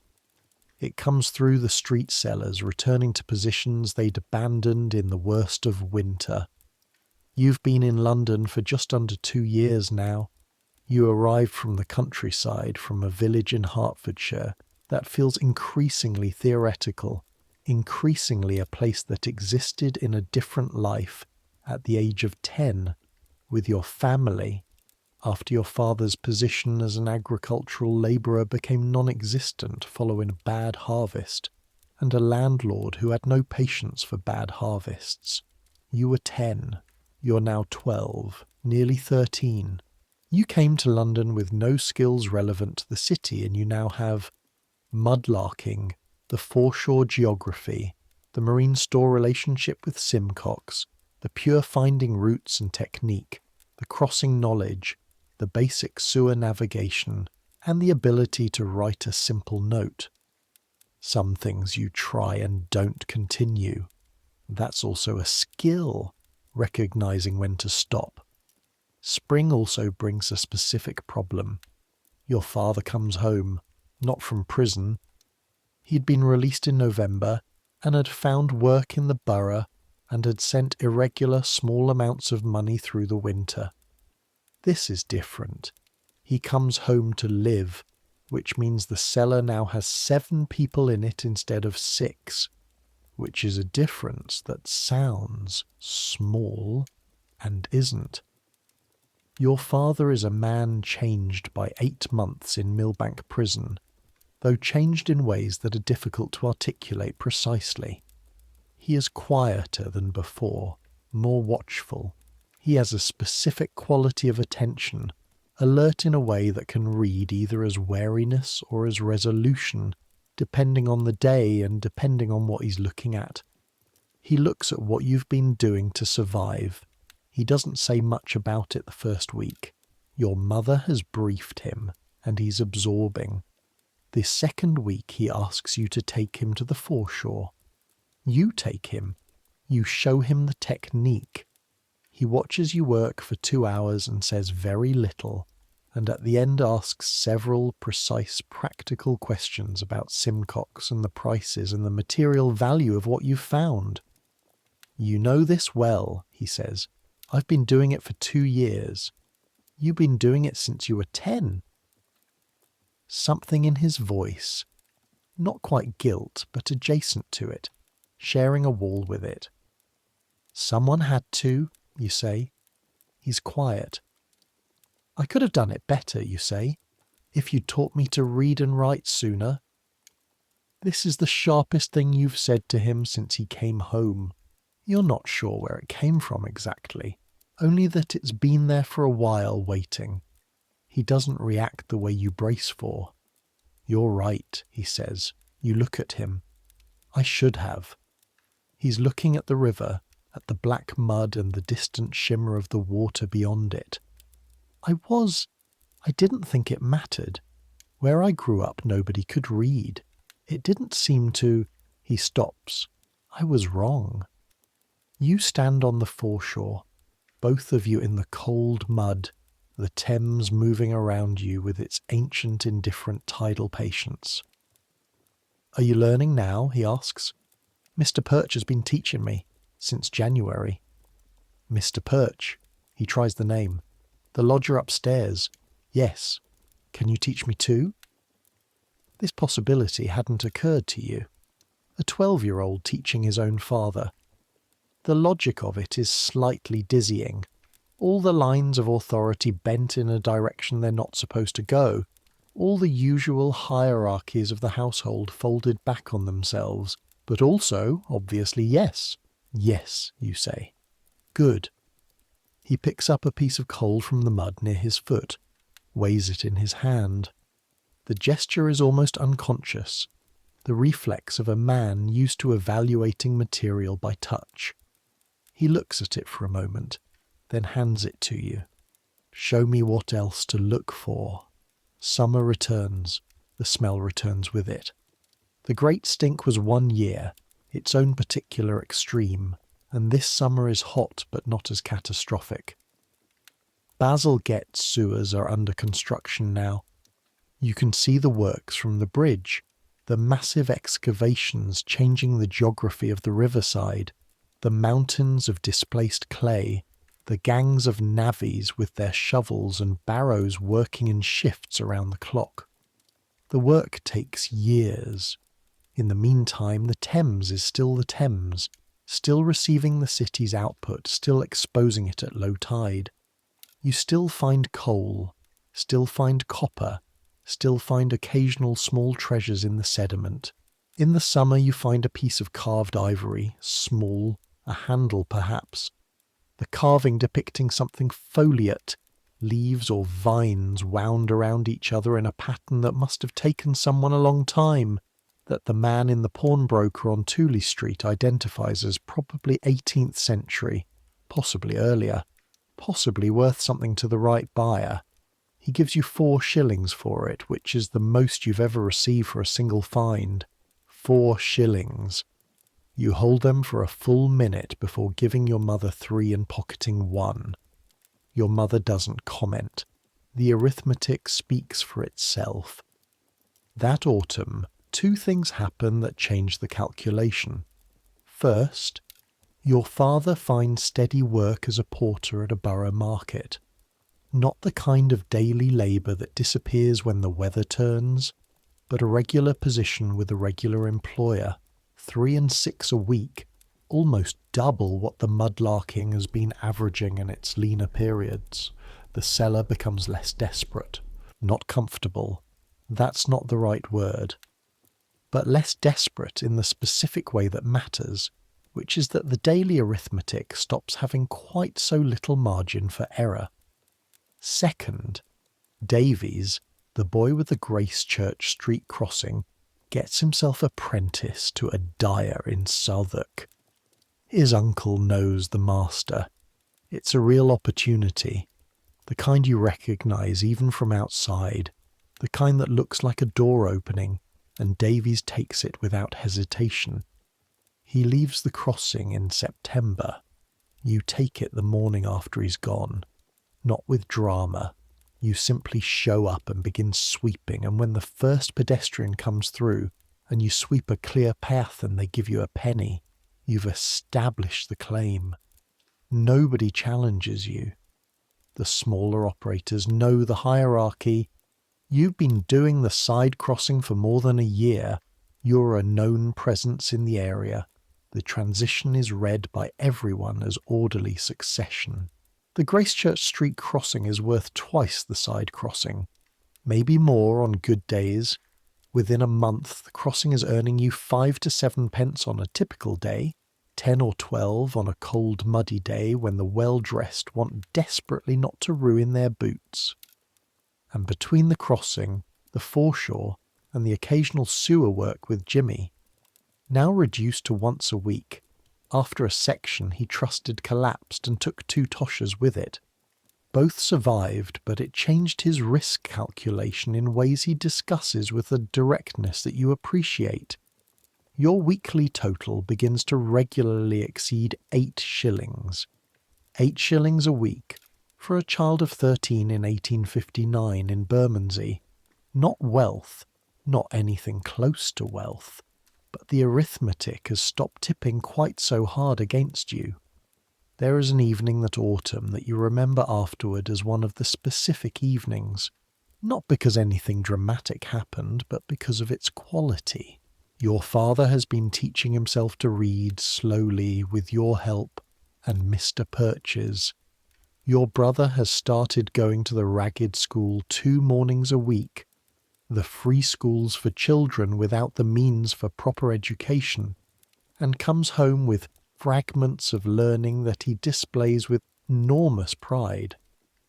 Your sister, who could already read, has moved on to being able to write a clean, clear hand and has started helping Mrs. Donahue with correspondence, which earns her a small consideration, a penny sometimes, a bit of extra food. On this evening, the whole family is in the back room at once, your mother mending, your father reading with great slowness and total concentration from a scrap of newspaper, your brother doing a kind of physical arithmetic with pebbles on the floor that he insists is mathematics, your sister writing. The fire is lit. Properly lit, not the banker fire you use to minimise coal, but a real fire, because the days are cold and your father's wages mean you can afford to burn coal in the evening without catastrophic guilt. You sit near the fire and watch them. This is what the money is for. This, not the abstract idea of survival, but this specific thing. The room with the fire, the family all present. The fire's enough warmth that your mother's hands aren't hurting the way they hurt in the cold. You've earned a portion of this, not all of it. Your father's wages are the foundation now. But a portion. You've been earning a portion of this since you were 10 years old, in the dark, in the cold, in the mud. You're 13 years old. You have not been inside a school. You can write a note and read a newspaper headline and calculate the value of a morning's fines to within a farthing. You know what the inside of a Victorian sewer smells like at midnight, and you know how to walk mud flats, and you know which side of a horse manure crossing pays better in autumn than in spring. That's what you know. And you've started noticing in the past few months something else. You've started noticing how much you can read about people from the way they move. The crossing teaches you this. Standing at the same spot every morning, watching the same 100-yard stretch of road, you start to see patterns. The man who crosses in a hurry every Monday but slower every other day. The woman who gives generously on days when she's carrying new purchases and nothing on days when her basket is going to market rather than returning from it. The boys who are going to acknowledge you and the ones who aren't. Readable from 30 feet away in the set of their shoulders and the angle of their eyes. People think they're invisible when they're in a crowd. They're not. Not to someone who's been watching crowds professionally in the specific way that someone whose income depends on reading strangers watches them. Davies knew this. His technique at the crossing, the gesture, the slight bow, the timing of it, was built on exactly this knowledge. He read the person before they got close enough to make a decision, and his approach was already calibrated to what he'd read. You're building toward the same thing. Not quite there yet, but building, late autumn, almost winter. You're on the foreshore at 5 in the morning in the dark, in the cold, working the mud near the bridge pilings with your hands numb and your breath clouding in the air, and a thought arrives that's been working its way toward you for a while. The thought is this: you can't do this forever. Not forever, obviously not. Nobody thinks about forever when they're 13, but you mean something more immediate. You can't do this for the next 10 years the way you've been doing it for the last 3. The foreshore is a young person's work. The cold is manageable now. with a young body that complains but recovers. It won't always be manageable. Blackjack, who you've watched work the foreshore for 3 years, moves slower now than he did when you first saw him. His hands, when you see them close, have a permanent tremor. From the cold, from the mud, from years. The sewers are worse. Jimmy doesn't say so, but you watch him and you see it. He's more careful than he was a year ago. Not more skilled, more careful. The skill is the same. The tolerance for risk has shifted. After the collapse that didn't kill but damaged 2 Toshers on his regular circuit, something changed in how he calculates the acceptable margin. "What do you do next?" you ask him one evening after a session. You're sitting on the embankment wall, counting the night's take. He looks at you. "After the sewers," you say. "After the toshering. What do people do?" "Most of them keep doing it until they can't," he says. "And then?" "And then they find something else. Or they don't." He's quiet for a moment. "I've thought about the night soil work. More regular, less variable. The night soil men. The ones with the carts working midnight to dawn, emptying the cesspits. It's similar work in some ways, underground, dark, involving the city's waste. But it's employed work. The night soil contractors pay regular wages, not find and sell. It's less potentially lucrative than toshering on a good night. It's more reliably compensated. Regular wages, you say. Regular wages, he agrees. There's something to be said for regular wages. You sit with this for a moment. The 2 of you on the cold embankment wall with the river below and the city above, and a night's worth of small fines between you. "What about the crossing?" Jimmy asks. "What about it?" "It pays regularly. Crossing sweepers who work good spots do all right." "It's Davies's spot," you say. Then, "Well, it was." "Is it yours now?" You think about the morning Davies left, the morning you showed up and took the spot. "Yes," you say. "It is." Winter again. The second winter is easier than the first. Not easier objectively, the cold is the same cold, the mud is the same mud, but easier in the sense that you know it now. You know what to expect. You know where the worst of it hits, and you know what you do about it.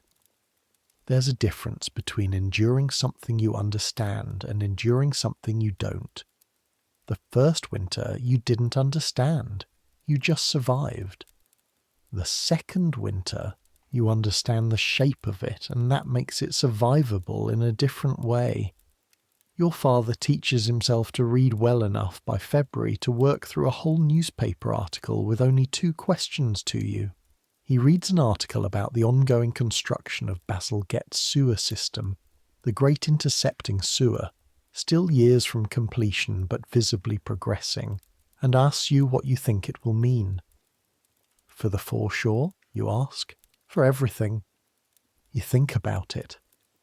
"The river will get cleaner," you say. "Not clean, but cleaner. The cholera outbreak should stop. John Snow's already proved it's the water, even if half the doctors still won't accept it. You've been reading about this in Mr. Perch's waste papers. If the river gets cleaner, the foreshore will change. Less material coming off the boats as they get tighter about waste. Fewer fines, maybe. Different fines. So your work changes. Work always changes." He looks at you over the newspaper. "You know," he says, "you should have been in school." "I should," you say, "but I wasn't." "No." He folds the newspaper. "You were in the river." "I was in the river." The fire settles. The room is warm enough. "I'm sorry," he says. "I know," you say, and you do. Spring again. You're nearly 14. The Gracechurch Street crossing is yours in a way that Davies Crossing never quite was for you. You've worked it long enough that the regulars know you, the merchants who cross every morning on their way to the offices in the city. The women who cross Friday afternoons on their way home from shopping, the boys who cross for whatever reasons boys cross roads. The regulars sometimes give you extra without being swept for, just because you're there, because you're a known quantity, because you've cleared their path 50 times, and the 51st time they acknowledge this without quite meaning to. A man who crosses every morning in a good wool coat and a top hat, a solicitor you think, or maybe a banker, has started giving you tuppence instead of a penny. Every morning, without discussion. He just hands you the coin without making eye contact and keeps walking. You've never spoken to him. Not properly. You've said thank you, sir, and he's nodded. That's the entire relationship. And yet he gives you tuppence. This is its own kind of lesson.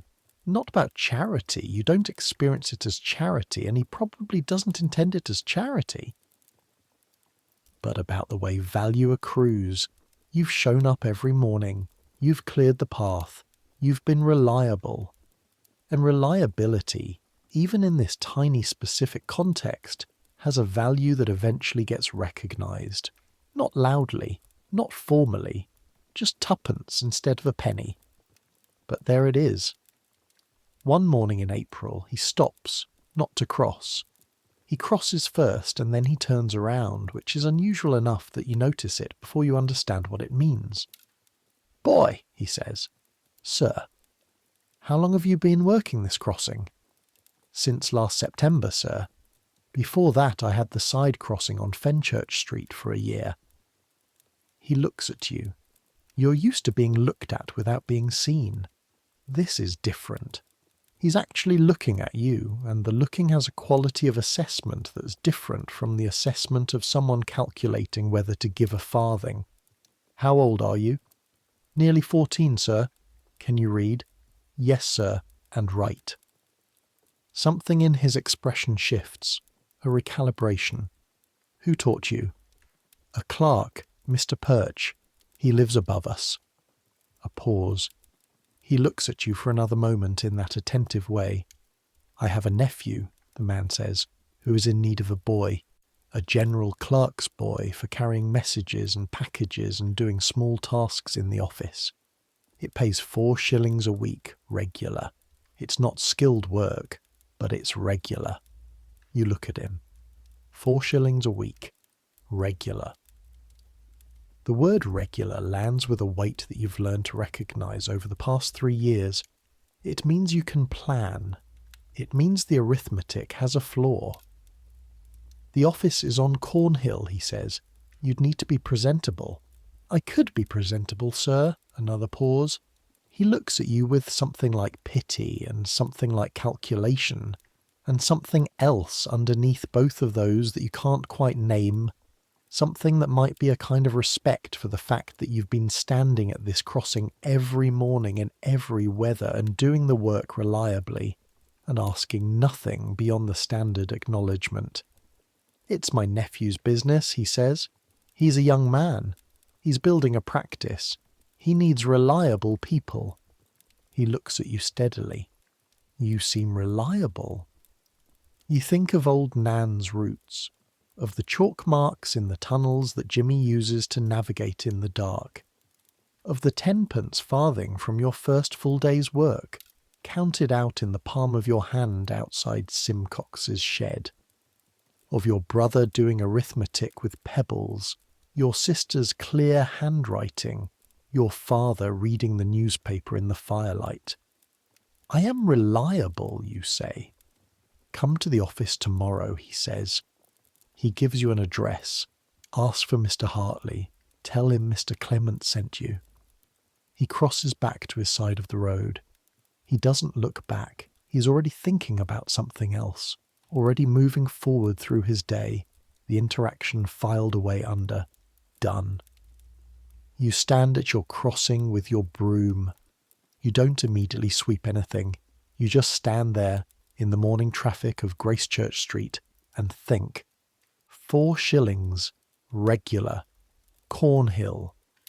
The possibility of a different kind of a life, Not a wealthy life, not the merchant's life, not the Royal Exchange life, but a life with a flaw.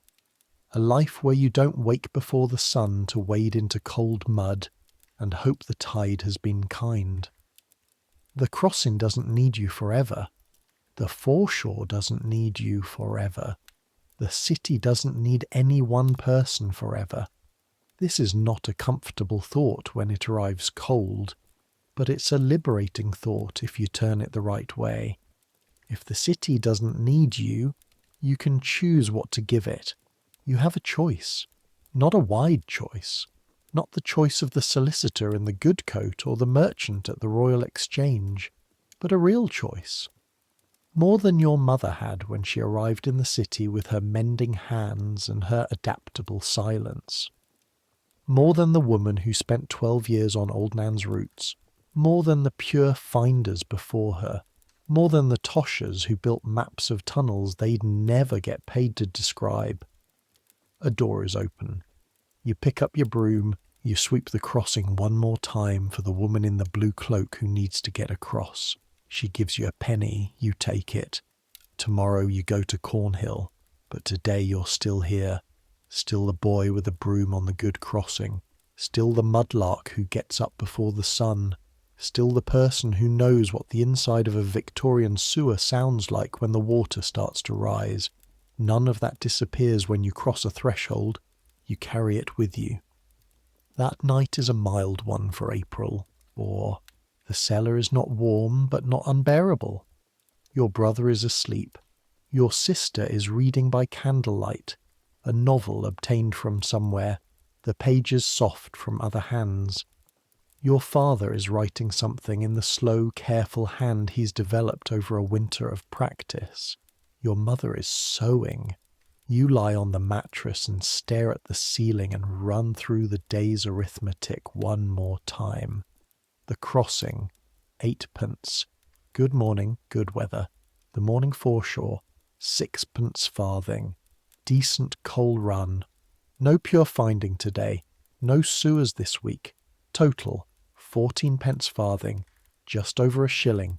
And tomorrow, Cornhill, Mr. Hartley, Mr. Clement.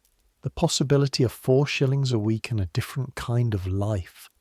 You think about the woman whose wedding ring you found in the mud. Who lost it? How? When? Was she crossing the bridge and it slipped from a cold finger into the Thames? Was it swept from a drain? Was it somewhere in between, passed through hands you don't know, ending up in the water by some route that made perfect sense at the time? You'll never know. The ring is gone. Gold ring in the pawnbroker on Tooley Street, 2 shillings and 9p, long since sold to whoever wanted a second-hand gold ring in December.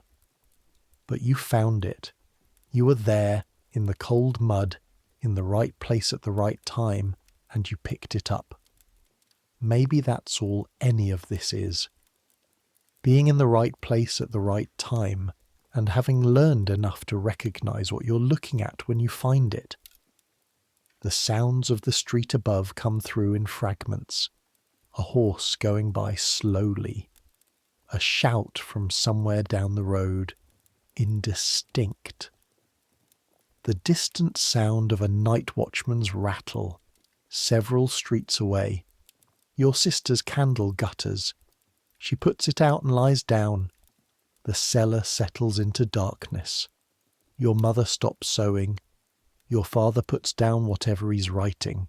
The fire in the small grate is coaling down, the orange glow fading toward red. The specific, slow dimming that has marked the end of every night of your life in this room. You close your eyes. Tomorrow is Cornhill. Tomorrow is a man named Hartley, and a man named Clement, and a question. A real, actual, consequential question.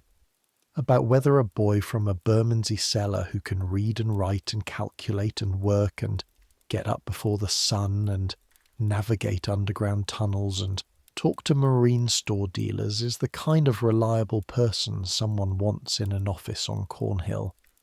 The answer might be no. The answer might be no, Go away, go back to your crossing. This was an impulse on the part of Mr. Clement that won't survive the morning light. But the answer might be yes. You've learned, over 3 years of making the arithmetic work in a city that doesn't particularly want it to work for you, that the answer is worth asking for. The worst they can tell you is no. And if they tell you no, you come back to your crossing, to old Nan's roots, to the foreshore at 4 in the morning with the cold mud and the small fines and the tidal arithmetic. Those things will still be here. The foreshore doesn't go anywhere. The last sound before sleep takes you is the city itself. You can't hear the Thames from the cellar. You know this. You've walked the city enough to know the distances, the stone and brick between this room and that water.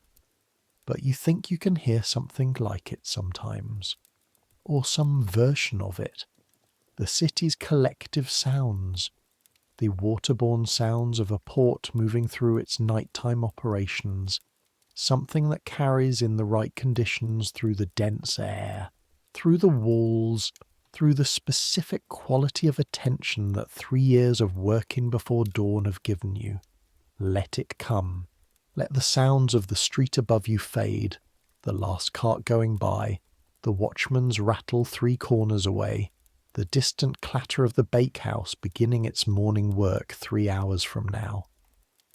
Let the breathing of the people around you, the slow, steady breathing of the people who are here and present and alive, let that be what remains when everything else goes.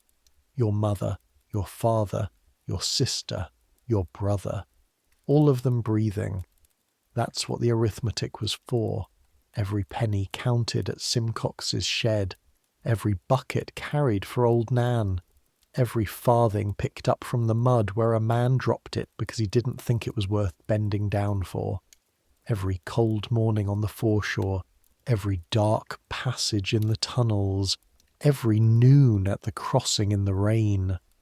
All of it for this, the fire cooling in the grate, everyone here, everyone breathing. Let sleep come. Let it take you the way it took exhausted children before you, in this city and other cities, in all the places where people have worked too hard for too little, and come home to rooms too small and counted what they had, and found it almost enough and been grateful for the almost. Because here is what they don't tell you about the Victorian poor. They tell you the statistics. They tell you the infant mortality rates and the cholera death tolls and the gin consumption numbers and the average income figures. They tell you that life expectancy in Bermondsey in 1858 was 37 years, which sounds like a verdict, like a sentence. They don't tell you about the evening fire in April. They don't tell you about your brother's birthday cake, about the specific light of a candle on your sister's face while she reads.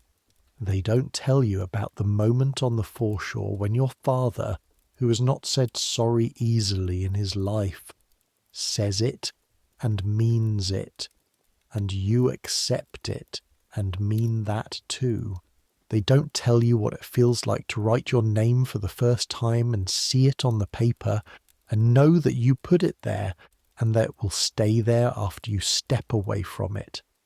They don't tell you about the morning on London Bridge when the light comes through the smoke at exactly the right angle, and the river, the same river that is also the city's sewer and the city's drinking water and the city's highway and the city's grave, turns gold.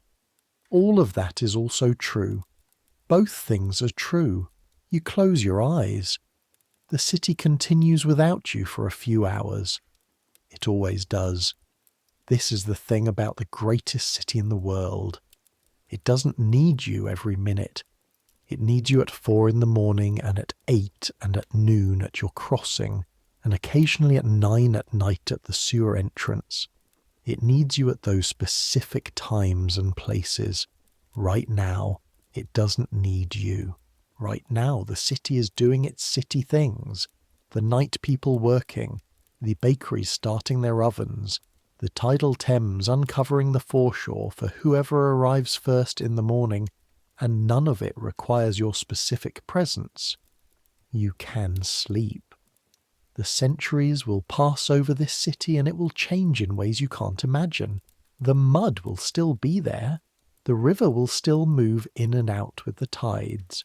People will still find things in the foreshore. Archaeological digs, they'll call it eventually, licensed mudlarking.